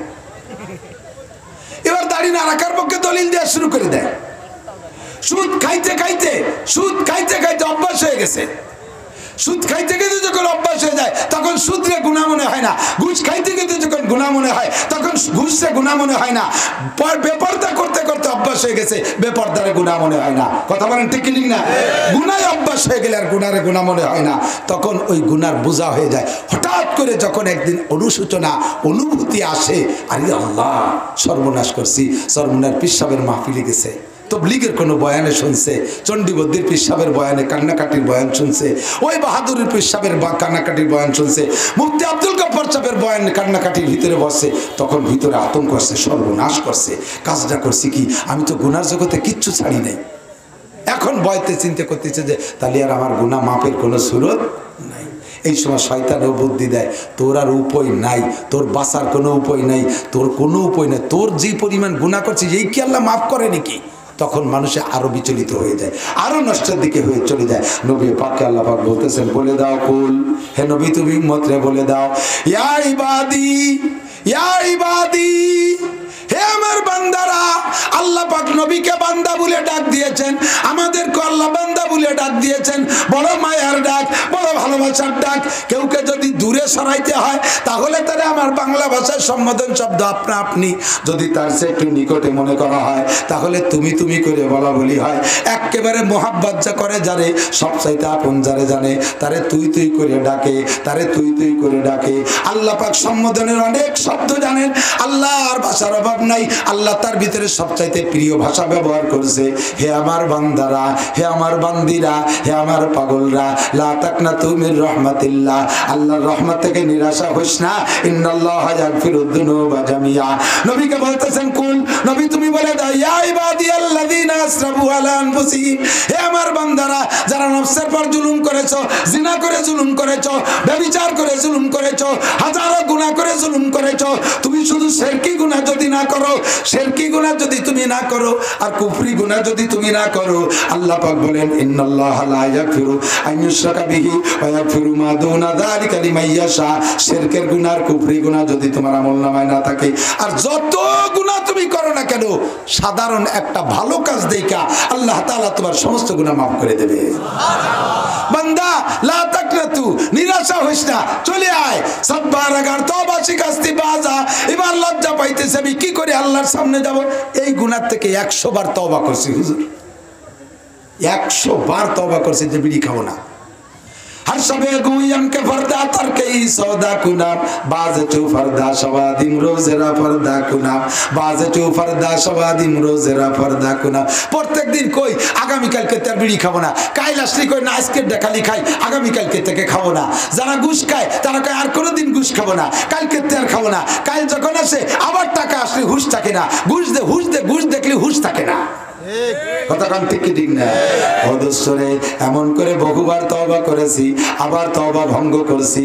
আল্লাহ কয় সববার আগার তওবা শিখাস্তি বাজ আ, 1000 বার 100 বার যদি তওবা ভঙ্গ করো তবুও তুমি চলে আসো, আমি আল্লাহ পাক তোমার গুনাহ মাফ করে দেব। শুধু মাফ করে দেব না, ইযাফ লাহুল আযাবু ইয়াউমাল কিয়ামাতি ওয়া ইয়াখলুদ ফীহি মুহানা ইল্লা মান তাবা ওয়া আমানা ওয়া আমিলা আমালান সালিহান ফাউলাইকা ইউবাদদিলুল্লাহু সাইয়্যাতিহিম হাসানাত। তুমি যদি খালেস তওবা করো তাহলে তোমার জীবনের সমস্ত গুনাহ শুধু মাফ করে দিয়ে শেষ হবে না, বরঞ্চ গুনাহ সংখ্যা পরিমাণ নেকিও আমলনামায় দিয়ে দেওয়া। এ ভাই, আল্লাহর স্বভাব আর মানুষের স্বভাবের মধ্যে পার্থক্য কি?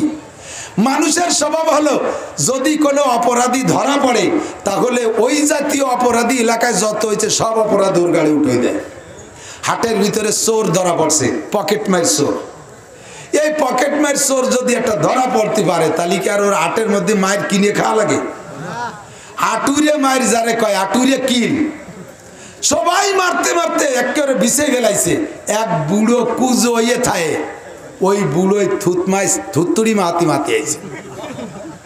চাচা তুমি কয় যে 3 আট আগেও আমার পকেটেতে 8 আনা চুরি আসছে, এই 8 আনার জন্য উনি কেন মারিয়ে সেটা শোধ দেবে। চুরি করছে 500 টাকা, মারছে তারে 5000 টাকার মাইল। ওই জায়গা কি কোনো জনদরদি আসে যে ওই জনদরদি বলবে লোকটা 500 টাকা চুরি করছে, তোরা এত মারছিস, কেডা কেডা মারছিস, তাড়াতাড়ি টাকা চান্দা দে, ওরা ডাক্তার দেখাতেই টাকা দিতে হবে? এরকম কোনো চেয়ারম্যান কবে, কোনো মেম্বার বলবে? বরঞ্চ যে আসবে সেই বলবে এই হাটে 3 বছর পর্যন্ত যত পকেট মারিছে সব তুই করছিস, সব টাকা তুই দিবি। ও কয় যে কাকা আল্লাহর কিরে আমি কোনোদিন চুরিয়ে নেই, আজই বিসমিল্লাহ লেখা শুরু করছি, প্রথম দিন ধরা পড়ছি, পয়লা কিলি তওবা করছি, আর কোনোদিন চুরি করবো না। হাজারো যদি বলে তবুও কি ওর কথা বিশ্বাস করবে?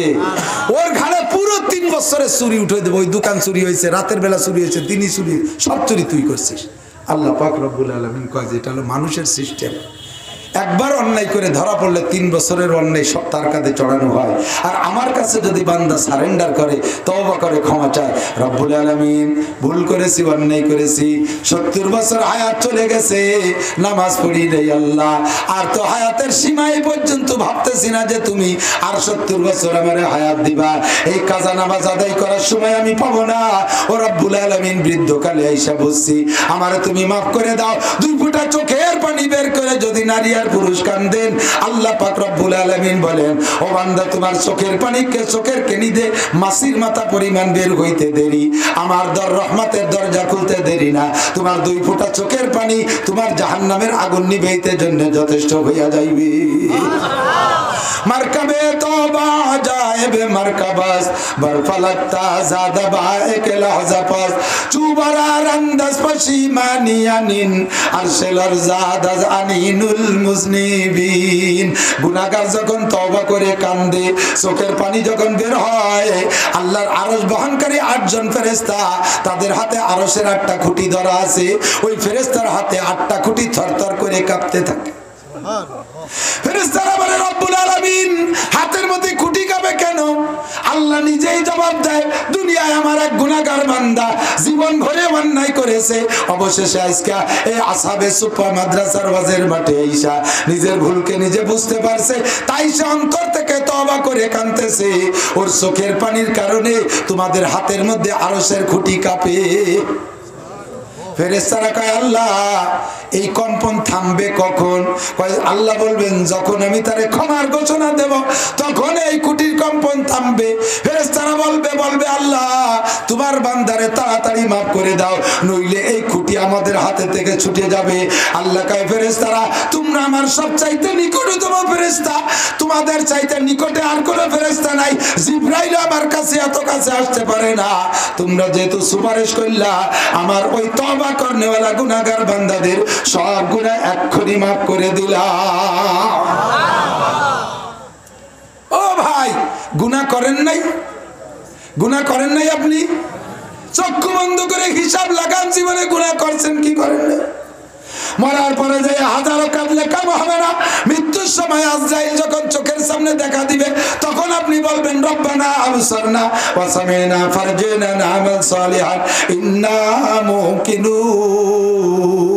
রব্বুল আলামিন এতদিন বুঝি নাই, আজকে বুঝছি, তুমি মেহেরবানি করে আমাকে আর একটু সময় দাও। আবসারনা ওয়া সামি'না, দেখলাম শুনলাম, ফারজিনা সময় দাও, নামাল গায়রাল্লাযী কুননা নামাল, এতদিন যা করছি তা বাদ দিয়ে অন্য ভালো আমল করব। আল্লাহ বলবেন, কাল্লা, আর হবে না। আলাম ইয়াতিকুম নাযীর, তোমাদের কাছে কি ভীতি প্রদর্শকরা আসে নাই? নবী রাসূল বয়ান করে নাই? উলামায়ে কিরাম চিল্লাই নাই? সরমুনের ময়দানে চিল্লাই নাই? তাবলীগের ময়দানে চিল্লাই নাই? চণ্ডীবর্দী বিশ্বাস চিল্লাই নাই? মাওলানা লেখক সাহেবকে চিল্লাই বলে নাই? জি আল্লাহ বলছে, বহুত বলছে, বুঝি নাই। আল্লাহ বলবেন, আর সময় নাই, ইকসাউ ফিহা ওয়ালা তুকাল্লিমুন, পড়ে থাক, কোনো কথা হবে না, পড়ে থাক, কোনো কথা হবে না। এ মুসলমান, তওবার সময় আর নাই, তওবার সময় নাই, এক্ষুনি তওবা করো। ফাউলাইকা ইউবাদদিলুল্লাহু সাইয়্যাতিহিম হাসানাত। আমার নবী বলেন, আত-তাইবু মিনাজ যামবি কামাল্লা যামবালা। তওবাকারী গুনাহ থেকে তওবা করলে আল্লাহ তারে ধরে নেয়, ও যেন গুনাহ করেই নাই। একটু কান্না সুবহানাল্লাহ। আমরা অপরাধ করে ক্ষমা চাইলেও, মাফ করে দিলেও ধরে নাই যে গুনাহ করছিল, কিন্তু আল্লাহ পাক বলেন, বান্দা যখন গুনাহ থেকে তওবা করে, আমি ধরে নেই যে সে গুনাহই করে নাই। এবার আপনি কয় যে হুজুর কত তওবাই তো করি, আপনার তওবা কেমন তওবা? তওবা বিভিন্ন প্রকারের তওবা আছে। একটা হলো গতানুগতিক তওবা, মুখে মুখে আস্তাগফিরুল্লাহ ভর্তি তালে তাই। আর একটা হলো বিপদে পড়িয়ে তওবা। গতানুগতিক তওবা, বিড়ি টানতি তালে আছে, আস্তাগফিরুল্লাহ রাব্বিল আলামিন। ঘুষের টাকা হাত দিয়ে ধরে আর আস্তাগফিরুল্লাহ রাব্বিল আলামিন। সুদের টাকা গুনিয়ে নেয়, গুনিয়ে গেছে পকেটে থই আর আস্তাগফিরুল্লাহ রাব্বিল আলামিন। প্রত্যেকটা গুনাহ করে আর ইস্তেগফার পড়ে। দাড়ি কাটতে তালে আছে, পোষের সাথে সাথে আস্তাগফিরুল্লাহ রাব্বিল আলামিন। ফরজ তরক করতে তালে আছে আর আস্তাগফিরুল্লাহ রাব্বিল আলামিন হতে পারে। এই তওবা হলো ফাজলামি, এই তওবা না। আপনি কোনো গুনাহ থেকে তওবা করেছেন, ওই তওবা কবুল হয়েছে, এর একটা প্রমাণ হলে ভালো হয় না? কথা কয় না, হয় না ভালো? আমরা হজে গিয়েছিলাম 2019 সালে, সরকারি হজের প্যাকেজে ভাগে পাইছিলাম। আরাফাতের ময়দানে যাইয়া, আরাফাতের খুতবা তো মসজিদে নামিরায় দিচ্ছেন আমিরে হজ যিনি তিনি, আর তাবুর ভিতরে আমরা যারা বসা, এর ভিতরে তুমুল বৃষ্টি। আমার জীবনে সিডারের বছর মেঘের আওয়াজ আর হেরিকেনের লাইট দেখছি। অত বিদ্যুৎ চমকানো বাংলাদেশে আমি কোনোদিন শুনি নাই। সিডারের রাত্রে মনে আছে নাকি? আর 19 সালে আরাফাতের মাঠে আমি এই বিদ্যুৎ চমকানো দেখছি আর শুনছি, ওরকম আমি সিডারের রাত্রে শুনি নাই। সে শব্দই ভিন্ন রকম। আর কি বৃষ্টি, অত বড় বৃষ্টি আমি কোনোদিন দেখি নাই। মরুর বালি ভিজে আরাফাতের মাঠে এই হাঁটু পানি, 2 ঘন্টা মুষলধারে বৃষ্টি। এখন আটকে গেছি তাঁবুর ভিতরে, বাইরে যেতে পারি না। মাননীয় ধর্ম প্রতিমন্ত্রী বড় কৌশলী মানুষ ছিলেন, যে এই জায়গা যদি এমনি বসে থাকি সবাই, তাহলে গাল গপ্প ইবাদত বন্দেগী বাদ্য অন্যান্য দলি দরবার শুরু করে দিবে না। বাংলাদেশি রাজনীতি এই আরাফাতের মাঠে বসে করবে না, কাজে একটা কাজে লাগাই দিতে হবে। উনি সর্বপ্রথম শুরু করাই দিলেন হাবিবুর রহমান যুক্তিবাদী সাহেব হুজুরে, যে হুজুর কিছু ওয়াজ করেন। এ জায়গা মন্ত্রীরা আছে, সচিবরা আছে, তারপরে মানে হুইপরা আছে, এরপরে ওই কি কয় স্পিকার, ডেপুটি স্পিকার আছে, বড় বড় অফিসার ডিসিএসপি, ওগুলো হিসাবই করি নেই এই মন্ত্রী পরিষদ দেশে। আর ওলামায়ে কিরাম তো 58 জন আছেই, বয়ান করেন। হাবিবুর রহমান যুক্তিবাদী সাহেব বয়ান করলেন, আব্দুল হালিম বুখারী সাহেব পটিয়ার উনি বয়ান করলেন, আমাদের রুহুল আমিন সাহেব খতিব সাহেব বর্তমানে উনি বয়ান করলেন, জাফর আহমদ সাহেব বয়ান করলেন, আরো 3-4 জন বয়ান করলেন। সবার বয়ানের পরে শেষ বক্তা বানাইছে আমারে। মুনাজাত করবেন চট্টগ্রামের জিরি মাদ্রাসার মহতামে হযরত মাওলানা তৈয়ব সাহেব রাহমাতুল্লাহ আলাইহি। ও হযরতে আসার পরে হুজুর মারা গেছেন। তো আমার দেশে বয়ান করতে এত বড় লোকের মধ্যে আমি কি কব, ভয়তে তো আমার জিভে গেছে শুকিয়ে। একদিকে স্রোত আলো এমপি মন্ত্রীরা, আর একদিকে স্রোতে আমার বাংলাদেশের সব বাছাই করা বড় কয়জন, তার মধ্যে সবচেয়ে ছোট আমি। আমার দেশে হজ করতে তা আমি দায়ীপে কি কব। আমি বললাম যে আমরা যে হজ করছি আর এই আরাফাতের মাঠে তওবা করলাম, এই জায়গা তওবা কবুল হবার জায়গা। আল্লাহ পাক বান্দার কাছে আসে, সবচাইতে নিকটে আসে কবে কোন সময়? হাদিসের মধ্যে আছে আরাফাতের মাঠে যখন বান্দা মোনাজাত করে, তখন আল্লাহ তাআলা বান্দার এত নিকটে আসে যে এর চাইতে নিকটে আর কোনোদিন আসে না। কন্যা সুবহানাল্লাহ। আল্লাহ পাক আমার আপনার কাছে চলে আসছে, আমরা এখানে তওবা করবো, আল্লাহ তওবা নিয়ে আমাদেরকে ক্ষমা করে দিয়ে চলে যাবেন। আমাদের এই তওবা আর আমাদের হজের নাম হবে হজ্জে মাবরুর, কবুল হজ। এর একটা প্রমাণ আমি বুঝিয়ে দিতে চাই, এই প্রমাণটা আমরা নিয়ে যাবো ইনশাআল্লাহ। বাংলাদেশে যে প্রমাণ বলবো, মন্ত্রী পরিষদ বললেন, সবাই বলেন জি হুজুর বলেন। তাহলে আমাদের এবারে হজ যে কবুল হয়েছে এর একটা প্রমাণ মাপ কাঠিয়ে আপনি শিখিয়ে দেন। বললাম যে তওবা কবুল হয়েছে আর হজ কবুল হয়েছে, এর প্রমাণ হলো বাংলাদেশে আপনারা আমরা থাকতি যে আকাম করছি, হজেতে যাইয়ে যদি সেই আকাম আর না করেন, তাহলে বুঝবেন যে হজ কবুল হয়েছে।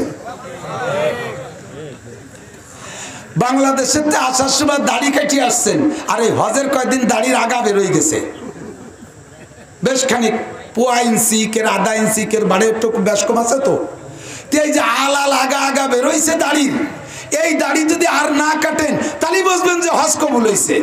বাংলাদেশে থাকতে নামাজ পড়তেন না, এখন আর নামাজ পড়েন, হজরতে যাইয়ে যদি আর নামাজ না ছাড়েন, নামাজ নিয়মিত পড়েন, তাহলে বুঝবেন যে কবুল হয়েছে। হজে আসার আগে বিভিন্ন জায়গায় আল দিতেন, টোন মারতেন, বাংলায় কয়ে দিচ্ছি, টোন মারতেন, মন মারতেন, সুদ খাইতেন, ঘুষ খাইতেন, রাস্তা মারতেন, বিজিএফ কাট মারতেন, রাস্তার পিচ খোয়া মুয়া খাই বেলাই দিতেন, কারেন্টের লাইন দিতে যে খাম্বা তার তোর গিলে খেয়ে ফেলতেন। বাংলাদেশে যাইয়ে যদি আর না খান, তাহলে বুঝবেন যে হজ কবুল হয়েছে। শয়তান মারতে যাইয়ে দেখি এক লোক বোতল ভরিয়ে পাথর নেছে। পাথর মানে এরকম এক খান না, কিন্তু ছোট ছোট কঙ্কর বোতল ভরে, এরকম প্লাস্টিকের বোতল ভরে নিয়ে ওর থেকে 7 খান কুইনিয়ে এরকম বৃদ্ধাঙ্গুল দিয়ে মারতে হয়। কিন্তু ও জায়গায় যে বৃদ্ধাঙ্গুল দিয়ে এভাবে না মারিয়ে হাজিকে ভিতরে শয়তান মারার একটা জজবা এমন সাথে যে মুড ধরিয়ে মারিয়ে দেয়। কেউ এরকম বড় একখান নেট ঠাস করে মেরে দেয়, অনেকে রাগ করে স্যান্ডেল খুলে মেরে দেয়, কেমন অরিজিনাল শয়তানটাই মারতেছে। এইরকম বুড়ো মানুষ লাফায় ঢেকে। একজন শয়তান মারার পরে 1 বোতল পাথর রয়ে গেছে, 3 দিন মারার পরে 1/2 বোতল রয়ে গেছে। আর উনি আমারে জিজ্ঞেস করতেছে, হুজুর এই 1/2 বোতল রয়ে গেলে এ কটা কি এরি? আমরা এ কটা বাংলাদেশে নিয়ে যাও, এ জায়গার শয়তান যে কটা মারার দরকার আছে ওই কটা নিয়ে বাংলাদেশে মেরে দেবা। বাংলাদেশের শয়তানের অভাব নেই, কতক্ষণ না এ কটা বাঙালি শয়তানকে মারবি। ঠিকই কইছেন, আমি আর নেবই নেব। তওবা কবুল হয়েছে। আমার কাশির হুজুর রহমাতুল্লাহ আলাইহি বলতেন, হাদিসেও বলে আপনি যে গুনাহ থেকে তওবা করেছেন, মরণকাল পর্যন্ত যদি সেই গুনাহ আর কোনোদিন না করেন, তাহলে বুঝবেন যে ওই তওবা কবুল হয়েছে, ওই তওবা কবুল হয়েছে। নামাজ না পড়ার অভ্যাস, এটা ভালো অভ্যাস না খারাপ অভ্যাস? এই নামাজ না পড়ার অভ্যাস থেকে তওবা করেন, আমি আর কোনোদিন নামাজ ছাড়িব না। বলেন নামাজ ছাড়িব না। নামাজ ছাড়বেন? নামাজ পড়বেন? নামাজ পড়বেন 5 ওয়াক্ত জামাতে। পুরুষরা পড়বেন কোন জায়গা? পুরুষরা কোথায় পড়বেন? কেন পড়বেন? আমি একটা ইন্টারভিউ নেব। সূরা ফাতিহা ইন্টারভিউ নিলে 99% পাবলিক ফেল করবেন। পারবেন না শুদ্ধ করে পড়তে। 3 সিল্লা 9 সিল্লা 6 সিল্লা জীবন ভরে সিল্লাই বেড়ালিও তোমার কোরআন শরীফ শুদ্ধ হবে না যতদিন পর্যন্ত আলেম উস্তাদের কাছে আলিফ বা থেকে অক্ষর অক্ষরে না শিখতে পারেন। অতক্ষণ পর্যন্ত আপনি ওই অনুবাদ দেখা বাংলা উচ্চারণ দেখে কোরআন শুদ্ধ করে পড়তে পারবেন না। আর নামাজ ভাঙ্গার কারণ 19টা। জোরে বলেন কয়টা? 1 নম্বর কারণ হলো নামাজে অশুদ্ধ পড়া। নামাজে অশুদ্ধ পড়া, অশুদ্ধ কিরাত পড়লে নামাজ হয় না। ইমাম সাহেব 2 পৃষ্ঠা কোরআন শরীফ পড়ছে নামাজে, ফজরের নামাজে লম্বা কিরাত 2 পৃষ্ঠা কোরআন শরীফ পড়ছে নামাজের ভিতরে, 2 পৃষ্ঠায় অনেক সুন্দর, লাস্টে যে একটা জায়গা টানের জায়গা টান হয় নাই, টান হবে যেখানে সেখানে টানে নাই, আর একটা জায়গা যে জায়গা টান না হবে সেখানে টাইনে ফেলাইছে। এতটুক মাত্র পার্থক্যের কারণে এমন বড় গলত হয়ে গেছে, এমন বড় ভুল হয়ে গেছে, ওই ভুলের কারণে তর্জমা পরিবর্তন হয়ে গেছে। পুরো 2 পৃষ্ঠা কোরআন শরীফে ওনার নামাজকে শুদ্ধ রাখতে পারবে না, নামাজ বাতিল হয়ে যাইবে। কিরাতকে শুদ্ধ করে পড়া ফরজ। আপনারা আমরা কিরাত শুদ্ধ করতে পড়তে পারি না, এটা আমার আল্লাহ জানে। এই জন্য আল্লাহ কয় বারকাউ মার রাকিন, রুকুকারীদের সাথে রুকু করো, জামাতে নামাজ পড়ো। আল্লাহ নবী বলেন মান কানা লাহু ইমামুন ফি সালাতিহি ফাকিরাতুল ইমামি লাহু কিরাতুন, যার নামাজে ইমাম আছে ইমামের কিরাতই তার জন্য কিরাত। তার আর আলাদা করে কিরাত পড়া লাগবে না, তার আলাদা নিজের কিরাত পড়া লাগবে না। কাজেই আমাদের জামাতে নামাজ পড়া একান্ত জরুরি। আমি নামাজ পড়লে আমার কিরাত শুদ্ধ হবে না, ওই অশুদ্ধ কিরাতে নামাজ হবে না। আর ইমামের পিছনে যে দাঁড়াইলে আমার কিরাত পড়া লাগবে না, ইমামের কিরাতে আমার জন্য যথেষ্ট। কথা বলেন ঠিক কি ঠিক না? কাজেই আমার নামাজ পড়তে হবে কোন জায়গায়? জোরে বলেন। আমাদের দেশে বাঙালিরা সৌদি আরব যাইয়া নামাজ কালাম কিছুদিন পড়ে আর না পড়ে, ওই দেশে যা আছে তাই বাংলাদেশে আনার চেষ্টা করে। ও জায়গা যে দেখে সৌদি আরবে নারী আর পুরুষ মসজিদে জামাতে নামাজ পড়ে, মহিলারা আলাদা পড়ে, পুরুষরা পড়ে আলাদা। মসজিদের ভিতরেই, মসজিদের ওই জায়গাতে মহিলারা এক কাতারে দাঁড়ানো আছে, এদিক দিয়ে পুরুষরা আছে। ওই দেখে বাংলাদেশে আইসিয়া কয়টা পয়সা আছে তাই মসজিদেরটা বানাইছে, তার মধ্যে বিটিকে নামাজ পড়ার জন্য লাইন রাখছে। এর যে কি পুলক আছে, এ যে কি ধর্মভীরু, ধর্মের প্রতি কি এসকো তার সাথে আমার বুঝে আসে না। তুইও সৌদি আরব গেছিস, আমিও গেছি, আব্দুল গফফার সাহেব গেছে, আহমদ শফি সাহেব গেছে, শাইখুল হাদিস সাহেব গেছে, সরমুনের পীর সাহেব গেছে, চন্ডীমতির পীর সাহেব গেছে, হাজারো আলেম উলামা গেছে। এগুলো আমরাও দেখে আসছি, আমরাও মসজিদ বানাই। আমরা আলেমরা তো আইসা মহিলা পুরুষের সংমিশ্রিত যৌথ মসজিদ আমরা বানাই না। তুমি নামাজ কালাম ঠিক মতো পড়ো না, জায়গায় পড়ো জায়গায় পড়ো না। তুমি বাংলাদেশে এসে মসজিদ বানাতে যাইয়া ওর মধ্যে বিটিকে উঠানোর চেষ্টা করো কেন? কি হয়েছে কি? বাংলাদেশে চেনো? কয় বছর সৌদি আরব যে বাংলাদেশ ভুলে গেছো? বাংলাদেশের মসজিদের ছাদের উপরে বসে জিনা হয়, বাংলাদেশের মসজিদের মেহরাবের ভিতরে মেম্বারের আড়ালে বসে জিনা হয়, বাংলাদেশে ঈদগার মেহরাবের ভিতরে বসে জিনা হয়, গাজার আড্ডা হয়। আর তুমি সেই বাংলাদেশে মহিলাকে মসজিদে নামাজ পড়তে আসার কুবুদ্ধি জড়ছো। এই রাস্তায় দিয়ে আসা যাওয়ার পথে যদি 2-1টা মুরগি শিয়ালে ধরিয়ে নিয়ে যায়, তুই কয়দিন পাহারা দিবি? সম্ভাবনা আছে না নাই? জোরে বলেন আছে না নাই? ঘরের ভিতরে তাকে তাই সামলাতে পারি না। আর মহিলাকে যদি 5 ওয়াক্ত মসজিদে যাওয়ার অনুমতি দেওয়া হয়, রমজান মাসে তারাবি করতে মসজিদে যাওয়ার অনুমতি দেওয়া হয়, মহিলারা এইগুলো নিয়ে বাড়ি পাকা, এই যৌথ দল বল জুটিয়ে বুটিয়ে এক জায়গায় যাইতে খুব আগ্রহী। তাহলে মসজিদে যাওয়ার অনুমতি দিবা, তারাবির নামাজ পড়ে বাড়ি ফেরার পথে কত বউ হারায় যাবে তার ঠিক নেই। এই বউগুলো তোরা তালাশ করে দিস, বউ খুঁজে দেওয়ার দায়িত্ব নেই আগে। মহিলারা মসজিদে নামাজ পড়ার চাইতে ঘরের ভিতরে নামাজ পড়ার ভিতরে 5 গুণ সব বেশি। কয় গুণ? বলেন কয় গুণ? আমি হিসাব করে দেই, দিক তাকান।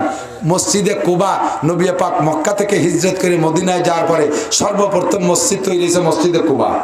মসজিদে কুবা তৈরি করে রেখে হুজুর মদিনায় যাচ্ছেন। মদিনায় যাওয়ার পথে মাঝপথে গেলে জুমার নামাজ ফরজ হয়ে গেছে। ওই সময় সর্বপ্রথম জুমার নামাজের হুকুম হলো, এর আগে জুমার নামাজ ছিল না। যখন জুমার নামাজের অর্ডার হয়েছে ওই জায়গায় দাঁড়ায় হুজুর জুমা পড়ছেন। ওই জায়গায় একটা মসজিদ হয়েছে, তার নাম হলো জুমা মসজিদ। এরপরে মসজিদে নবাবী তৈরি হয়েছে। যাইয়া মদিনায় যাওয়ার পরে মসজিদে নবাবী বানাইছেন। কুবা এলাকার এক মহিলা, কুবা থেকে মদিনা 3 কিলোমিটার, এক মহিলা পিরাই ওক্তে ওই কুবা থেকে হাইটে মদিনায় যে মসজিদে নবাবিতে হুজুরের পিছনে নামাজ পড়ে। কয়েকদিন পড়ার পরে একদিন সিদ্দিকা আয়েশা রাদিয়াল্লাহু তাআলার মাধ্যমে ঘরের ভিতর দিয়ে যাইয়া ওই মহিলা হুজুরের কাছে বলতেছে, হুজুর আমাকে যদি আপনি অনুমতি দেন তাহলে আমি আমলটা ধরে রাখবো। আমার আপনার পিছনে নামাজ পড়তে বিশাল মজা লাগে। আমাকে কুবা মসজিদের ইমাম সাহেব ভালো, তবে আপনার তো তুলনা নাই। আপনি বলেছেন দুনিয়ার যে কোনো মসজিদে নামাজ পড়ার চাইতে মসজিদে নববীতে নামাজ পড়লে 1000 মতান্তরে 50,000 গুণ বেশি সওয়াব হয়। হুজুর এই কুবা মসজিদে তো ওই ফজিলত নেই, এই জন্য আমি কুবা থেকে এসে রেগুলার আপনার পিছনে নামাজ পড়তে চাই। হুজুর মহিলাকে শাবাশ দিয়ে বললেন, ধন্যবাদ তোমাকে, আহলান সাহলা, তোমাকে মারহাবা, তোমাকে অনেক অনেক ধন্যবাদ জানাই। এই সব কথার ভিতর দিয়ে যে পরিমাণ দোয়া দিয়েছে তাতে মহিলা বুঝে নেছে যে হ্যাঁ হুজুর আমারে কুবা থেকে মদিনার মসজিদে নববীতে আসিয়া নামাজ পড়ার অনুমতি দিয়েছেন। এরপরে হুজুর বলতেছে, মহিলা তুমি কুবা থেকে মসজিদে নববীতে আসবা কি উদ্দেশ্যে? কয় হুজুর নেকি বেশি হবে এই জন্য। হুজুর বললেন, মহিলা তুমি জেনে নাও আমার মসজিদে নববীতে আমি নবী ইমাম, আমার পিছনে নামাজ পড়লে যেই পরিমাণ সওয়াব হবে তার চাইতে দ্বিগুণ সওয়াব হবে তোমার মহল্লার মসজিদে নামাজ পড়লে। তাহলে এবার কি মহিলারে মসজিদে নববীতে রাখলো না বের করে দিল? বের করে মহল্লায় পাঠাই দিয়েছে না? তবে এখনো মসজিদে আছে, মহল্লার মসজিদে। এরপরে হুজুর বললেন, যদি তুমি যদি বেশি নেকির আশা করো তাহলে তোমাকে কি আরেকটা পরামর্শ দেব? জি হুজুর বলেন। তোমার মহল্লার মসজিদে নামাজ পড়ার চাইতে তোমার বাড়ির ভিতরে যে কোনো জায়গায় নামাজ পড়লে তার চেয়ে বেশি সওয়াব। এবার মসজিদে রাখছে না বেরোয় নেছে? বের করে নেছে না? এবার তোমার বাড়ির ভিতরে যে কোনো জায়গা পড়ার চাইতে তোমার বসত ঘরে পড়লে আরো সওয়াব। এরপরে 5 নম্বর, তোমার বসত ঘরের যে কোনো জায়গায় পড়ার চাইতে খাস একটা গোপন রুম বানাইয়া নির্জন কক্ষে পড়লে সওয়াব আরো বেশি। তাহলে মসজিদে নববীতে নবীর পিছনে নামাজ পড়ার চাইতে তার ঘরের ভিতরে নির্জন কক্ষে পড়লে 5 গুণ সওয়াব যদি বেশি হয়, তাহলে বাংলাদেশের মতো ফিতনাওয়ালা জায়গায়, এই জায়গায় মসজিদ না, এ জায়গা যে কোনো জায়গায় গেলে অ্যাক্সিডেন্টের ভয় আছে। এই মুহূর্তে বাংলাদেশের মসজিদে নামাজ পড়ার চাইতে মহিলারা নিজের ঘরের গোপন জায়গায় পড়লে 5 গুণ না 5000 গুণ বেশি সওয়াব হবে। আমার বিশ্বাস, কথা বলেন ঠিক ঠিক না? আমি সম্ভবত 96 বা 97 সালে 1900 তারাইল পুকুরা মাদ্রাসায় পড়াই, আপনাদের রাজল মাদ্রাসা আমি 1 বছর পড়াই গেছি। সেই সময় আবুল বাসাররা আমার ছাত্র। তো ওই সময় আমি ঢাকায় গেছি রমজান মাসে মাদ্রাসার কালেকশন করতে। ঢাকা একটা মসজিদ, নাম কব না, খুব নাম করা নামি দামি জায়গার মসজিদ। মসজিদে যাইয়া মসজিদের উল্লেখযোগ্য একজন মুসল্লি আমার অত্যন্ত আপন এবং আমার ওই ফুকরো গ্রামেই বাড়ি। ওনার মাধ্যমে আমি ইমাম সাহেবের কাছে প্রস্তাব পাঠাইলাম যে আমি তো গ্রাম থেকে আসছি, গ্রামের মাদ্রাসাতে একটু কালেকশন, আর আপনার মসজিদের মুসল্লিরা যে সময় গ্রামে তারাবির নামাজে হাফেজদেরকে হাফেজ খতম তারাবি পড়াইলে 500 টাকা দেয়, সেই সময় ওই মসজিদে হাফেজ লিয়াকত সাহেব দিত 30,000 টাকা। শুনে মনে হইতো যেন 30 কোটি টাকা। তো সেই জায়গা কি কেসা দামি দামি মুসল্লি, আমি বললাম একটু বলে দিলে মোটামুটি কিছু কালেকশন হবে। তো সত্যি উনি বলে দিলেন। ইমাম সাহেব বললেন গ্রামের থেকে ইঞ্জিনিয়ার সেলিম আকরাম সাহেবের গ্রামের মাদ্রাসা থেকে মৌলানা নাসির সাহেব, শেষ মতো আমি এই নাসির না শেষ মতো সেলিকারকে সাতায়। তো উনি আসছে, তো উনি কিছু কালেকশনের জন্য যার যত অভিজ্ঞতা দিয়েন। পুরুষরা তেমন কেউ দিল না, সব বেরোয় চলে গেল। সে লাস্টে ইমাম সাহেবের লজ্জায় পড়ে গেছে, কয় হুজুর পুরুষরা তেমন দেয় না, আপনি জালনার কাছে বসেন, খালাম্মারা দিবেন। খালাম্মা, খালাম্মা পাবো কোন জায়গায়? খালাম্মারা দোতলায় তারাবির নামাজ পড়ছে জামাতে। এরা বহুত বড় আল্লাহওয়ালা দিনদার। আমি জালনার কাছে যে বইছি, এক খালাম্মা জালনার ভাগ দিয়ে 20 টাকা ছেড়ে দিছে, আর এক খালাম্মা 10 টাকা দিছে, আর এক খালাম্মা 20 টাকা দেবে বলে কয় হুজুর হাত বাড়ান। আমি না, খালা ছাড়িয়ে দেন। কয় যে আমি মুসাফার মধ্যে দেই। আমি কে আস্তাগফিরুল্লাহ, খালা তোমার টাকার দরকার নেই আমার, আমিও মাফ চাই, তুমিও মাফ চাও, দোয়া করো আল্লাহ যেন আমার জীবনে এই খয়রাত না করায়। আর কালেকশন করলাম না, বেরোই যে দেখি খালাম মারা দোতলাতে তারাবি পড়ে বেরোইয়া বোরকা টোরকা সব খুলিয়ে ভ্যানিটি ব্যাগের মধ্যে ঢুকাইয়া ওই জায়গা থেকে মার্কেটের দিকে রওনা দিয়েছে। সাজগোজা সাইজে আইছে, কপালে নমরুদির বেশাকের টিপ, ঠোঁটে খানি কুড়োর পায়খানা মাখানো, সিটকেতে চলে গেছে মার্কেটে যায়। রাত ১-১২টা একটা মধ্যে মার্কেট করিয়ে যাই একবারে সেহেরি খাইয়ে ফজর পড়িয়ে এরপরে না হয় তেল দিয়ে ঘুমাবে। এই হলো খালাম মাগে তারাবির নামাজ। এটা সম্পূর্ণ একটা অভিনয় ছাড়া আর কিছু না, একটা ভঙ্গি ছাড়া আর কিছু না। মহিলারা তারাবির নামাজ জামাতে পড়ার দরকার নাই, মাদ্রাসার ছোট ছোট পোলাপান নিয়ে রমজান মাসে তারাবির নামাজের জামাত করে। মহিলাদের কোনো নামাজ জামাতের দরকার নাই, যত একা পড়বেন তত লাভ। এখন আপনার নামাজ যেহেতু একাই পড়া লাগতেছে, মসজিদে যাইতে দিলামই না, কাজেই আপনার নামাজ নিজের কিরাতে নিজের পড়া লাগবে, বিধায় কিরাতটা শুদ্ধ করে পড়েন। সেই পুরনো ওল্ড মডেলের কিরাত কিন্তু চলবে না। এখন মাদ্রাসা হয়ে গেছে, এখন শিক্ষার দিন আসছে, এই মাদ্রাসার ছাত্র লজিং রাখবেন, তার কাছে বাড়ি বসে বসে মস্ক করবেন। পুরুষরা নামাজ পড়বেন সবাই জামাতের সাথে, পড়া যাবে না ইনশাআল্লাহ, নামাজ পড়া যাবে না ইনশাআল্লাহ। ১ নম্বর শরীয়তের বিধান হলো তোমরা নামাজ পড়ো, তওবা করবেন আল্লাহর কাছে, আল্লাহ নামাজ পড়ি নাই, সবচেয়ে বড় খেয়ানত করেছি, তুমি মেহেরবানি করে মাফ করে দাও। নামাজের গুণ 5টা, নামাজের বরকত 5টা। দাওয়াত তবলিগ ওলাদের কাছ থেকে শুনেন, উলামায়ে কিরামের কাছ থেকে বহুতবার শুনেছেন। মান হাফাজা আলাস সালাওয়াত, যে ব্যক্তি 5 ওয়াক্ত নামাজ সুন্দর করে পড়ে, আকরামাহুল্লাহু বিখামসি খিসাল, আল্লাহ তাআলা তার 5টা পুরস্কার দেয়। জোরে বলেন কয়টা? 1 নম্বরে ইরফানহু যিকুল আইশ, 1 নম্বরে তার রুজির অভাব থাকে না। 2 নম্বরে আযাবুল কবর, আযাবে কবর হয় না। 3 নম্বরে ওয়ায়ুতিহিল্লাহু কিতাবাহু বিয়ামিনিহি, ডান হাতে নামাজি ব্যক্তিকে হাসরের মাঠে আমলনামা দেওয়া হবে। ওয়ায়ামুরু আলা সিরাতি কালবার, বিদ্যুৎ গতিতে পুল সিরাত পার হয়ে যাবে। ওয়ায়াদখুলুল জান্নাতা বিগাইরি হিসাব, আর বিনা হিসাবে জান্নাতে চলে যাবেন। জোরে কোন সুবহানাল্লাহ। কাজেই নামাজ পড়বো তো ইনশাআল্লাহ, নামাজ পড়বেন তো ইনশাআল্লাহ। আর কথা বলবো না, আল্লাহ তাআলা তৌফিক দান করে, সবাই বলেন আমিন। যে গুনাহ করেছি গুনাহ থেকে তওবা, আর যে ইবাদতগুলো ছেড়ে দিছি তার থেকে তওবা করে ইবাদতের প্রতিজ্ঞা করব। 25, 26, 27, 28 নভেম্বর 4 দিন গহরডাঙ্গার ময়দানে তবলিগের 3 চিল্লার সাথীকে জোর আছে। আর 25, 26, 27 3 দিন চরমোনাই ময়দানে মাহফিল আছে। যারা যেদিকের ভক্ত তারা সেদিকে চলে যাবেন। আর 13, 14, 15 জানুয়ারি টঙ্গীর ময়দানে উলামায়ে কিরামের তত্ত্বাবধানে বিশ্ব ইজতেমা। আমরা যাব তো ইনশাআল্লাহ, যাবেন তো ইনশাআল্লাহ। আল্লাহ তাআলা তৌফিক দান করে, সবাই বলেন আমিন। আল্লাহুম্মা সাল্লি আলা মুহাম্মাদিন ওয়া আলা আলি সাইয়্যিদিনা মুহাম্মাদিন ওয়া বারিক ওয়া সাল্লিম।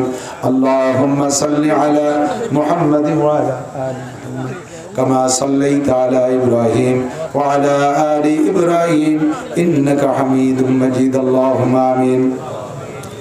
ربنا ظلمنا أنفسنا وإن لم تغفر لنا وترحمنا لنكونن من الخاسرين. ربنا فاغفر لنا ذنوبنا وكفر عنا سيئاتنا وتوفنا مع الأبرار. ربنا هب لنا من أزواجنا وذرياتنا قرة أعين واجعلنا للمتقين إماما. আয় খোদা রব্বুল আলামিন, গভীর রাত পর্যন্ত তোমার নেককার বান্দা বান্দীদেরকে সাথে নিয়া আজকের মজলিসের ভিতরে সবচেয়ে বড় গুনাহগার আমি। আয় আল্লাহ, 1000 বার গুনাহ করেছি, আবার ওই গুনাহ থেকে তওবা করেছি, আবার নফসের সাথে শয়তানের সাথে পারি না, ব্যর্থ হয়ে যাই, আবারও ওই গুনাহ বারবার করে ফেলেছি। আজকে তোমার কাছে ক্ষমা চাই, তুমি আখেরি বারের মতো আমাদের গুনাহ খাতা মাফ করে দাও। আয় আল্লাহ, হাসরের ময়দানের ওই কঠিন গরম সহ্য করতে পারবো না। আয় আল্লাহ, কবরের আযাব সইতে পারবো না। দুনিয়ায় সাধারণ সাপের কামড় সহ্য করতে পারি না, মরে যাই। আয় আল্লাহ, সুজান আকরা, টাক পড়া, মুখ থেকে আগুন বের হয় এমন বিষাক্ত 70টা সাপ নাকি তুমি কবরে দিবা, ওই সাপের কামড় সইতে পারবো না। আয় আল্লাহ, জাহান্নামের আগুনের দরজা কবরে খুলে দেওয়া হবে, সহ্য করতে পারবো না। কবরে 2 পাশ দিয়ে চাপা মারবে, পাজরের হাড় পাজরের মধ্যে ঢুকে যাবে, সহ্য করতে পারবো না। মেহেরবান আল্লাহ, তুমি আমাদেরকে এক্ষুনি ক্ষমার ঘোষণা দিয়ে দাও।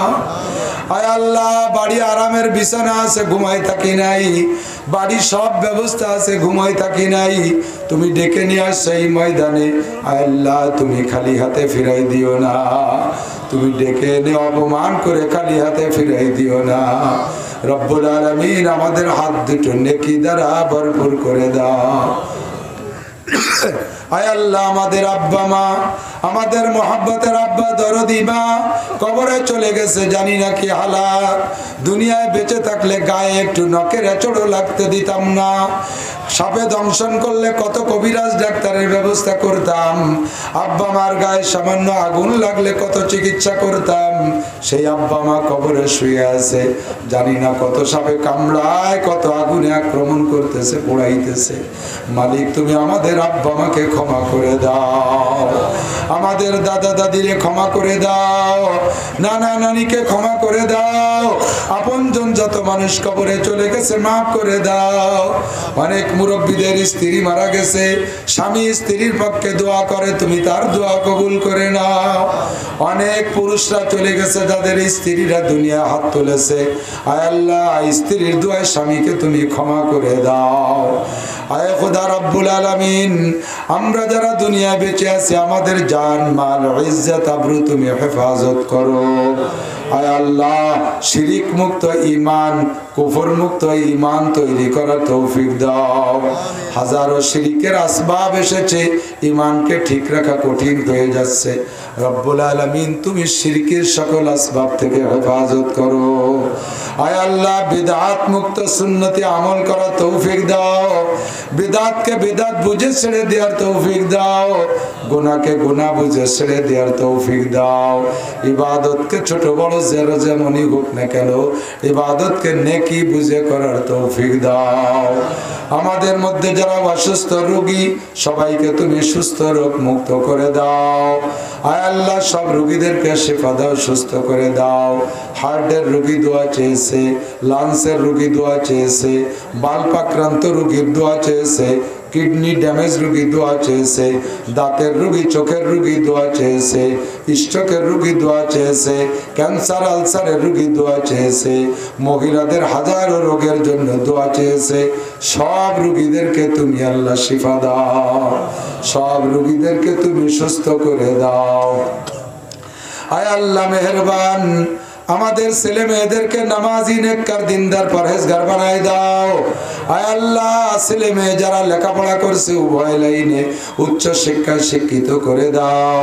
প্রত্যেকের শিক্ষা যোগ্যতাকে দিনের কাজে ব্যবহার করার তৌফিক দাও। যাদের মেধা শক্তি কম তাদেরকে মেধাবী বানাইয়া দাও। আয় আল্লাহ, সারা দুনিয়ার মসজিদ মাদ্রাসাগুলো কবুল করে নাও। সব মসজিদ মাদ্রাসার অভাব অনটন দূর করে দাও। খাস করে মাদ্রাসা আসহাবে সুফফা তুমি কবুল করে নাও। উলামায়ে কেরামের এই জানতল পরিশ্রমের বিনিময় এই জায়গা তুমি অবিহি কলা হাদাসানা দরসে বুখারী, দরসে মুসলিম, তিরমিজি পড়ানোর ব্যবস্থা করে দাও। রব্বুল আলামিন, এই জায়গা দাওরায়ে হাদিস পর্যন্ত মাদ্রাসা কবুল করে নাও। তোমার বান্দারা আখিরাতের আশায়, জান্নাতের আশায়, মক্কা মদিনার নবী পাকের রওজা দেখবে এই আশায়, বুক ভরা আশা নিয়ে এই মাদ্রাসায় দান করেছে। যারা আজকে এই মাদ্রাসায় 1 টাকা থেকে হাজার হাজার টাকা দান করলো, রব্বুল আলামিন মরণের আগে হলে একটা বার হলো তাদেরকে হজের নিয়তে মক্কা মদিনা জিয়ারত নসিব করো। আয় আল্লাহ, তাদেরকে হজ নসিব করো। হজ না করে দুনিয়া থেকে নিও না আল্লাহ। আয় আল্লাহ, এই মাদ্রাসার মহল্লার মহিলারা ছাত্রদেরকে জায়গির লজিং রেখে খানা খাওয়ায়, এই মহিলাদেরকে আনসারি মহিলা সাহাবাদের সাথে জান্নাতি করে দিও। পারিবারিক অশান্তি থাকলে দূর করে দাও। নেক সন্তানের মা বানাইয়া দাও। সন্তানদেরকে মা বাবার আনুগত্য বানাইয়া দাও। যে ছেলেগুলো এই মাদ্রাসায় পড়তেছে সকলকে হক্কানি হাফেজ আলিম বা আমল বানায় দাও। প্রত্যেকের ব্রেন শক্তি ভালো করে দাও। মা বাবার মনোপুত চাহিদা অনুযায়ী হক্কানি যোগ্য আলেম বানাইয়া দাও। আসাতেজায়ে কেরামদের সব অভাব দূর করে দাও। মাসে মাসে বেতন দেওয়ার এবং ছাত্রদের উত্তম খানার সুব্যবস্থা তুমি করে দাও। রব্বুল আলামিন, আমাদের সকলকে মরণের আগে খালেস তওবা করার তৌফিক দাও। আজকে অন্তরে তওবা করেছি, যেসব গুনাহ থেকে তওবা করেছি মরণকাল পর্যন্ত যেন সেই গুনাহ আর না করি। আল্লাহ, তুমি আমাদেরকে কুদরতি নজরে পাহারাদারি করো। আয় আল্লাহ, অনেকের ঘরে যুবতী মেয়ে যুবতী বোন আছে, বিয়ে দিতে কষ্ট হচ্ছে। নেককার দিনদার ইমানদার পরহেজগার কর্মঠ ভদ্র ছেলে দেখে বিবাহের ব্যবস্থা করে দাও। অনেক যুবক বিবাহের জন্য কন্যা খুঁজছে, দিনদার ইমানদার পরহেজগার আল্লাহ ওয়ালি তাহাজ্জুদ গুজার পর্দানশীন দিনদার মেয়ের ব্যবস্থা করে দাও। বেকার যুবকদের হালাল কর্মসংস্থানের জোগাড় করে দাও। ব্যবসায়ী বাণিজ্যিক ভাইদের হালাল ভাবে ব্যবসা বাণিজ্যে বরকত দাও। চাকরিজীবী ভাইদেরকে ঘুষ মুক্ত চাকরি জীবন যাপন করার তৌফিক দাও। আমাদের সকলকে তুমি মরণের সময় জবানে করে মাতে বা জারি করে দিও। আয় খোদা কেরি ফরিয়াদ আমাদের দেশে বিশ্ব ইস্তেমাকে তুমি ভরপুর কবুল করে নাও। আয় আল্লাহ গহরডাঙ্গার জোরকে কামিয়াব করে দাও। সরগুনের ময়দানের মাহফিলকে কবুল করে নাও। আমার গ্রামের মাদ্রাসা ডিসেম্বরের 2-3 তারিখের মাহফিলকে তুমি কবুল করে নাও। মাহফিলের যা কিছু প্রয়োজন টাকা পয়সা তুমি জোগাড় করে দাও। আমি কালেকশন করতে সময় পাই না। ইন্নাকা আনতাল্লাহুল গনিয়্যু ওয়া নাহনুল ফুকারা। আমি ফকির তুমি ধনী, আল্লাহ তুমি আমার সব আসবাব জোগাড় করে দাও। দেশ বিদেশ থেকে আমার হাজারো মুহাব্বতের মানুষ, বিশেষ করে নগদে আমেরিকান এক মহিলা, বাংলাদেশি মহিলা আমেরিকায় থাকে, দোয়া চেয়েছে। তার শ্বশুর মারা গেছে, আল্লাহ মহিলার শ্বশুরকে জান্নাতি করে দাও। আরো অনেক মানুষ আমাদের কাছে দোয়া চায়, প্রত্যেকের নেক আশা তুমি পূরণ করে দাও। সাল্লাল্লাহু তাআলা আলা খায়রি খালকিহি মুহাম্মাদিন ওয়া আলিহি ওয়া আসহাবিহি আজমাইন বিরহমাতিকা ইয়া আরহামার রাহিমিন। আসসালামু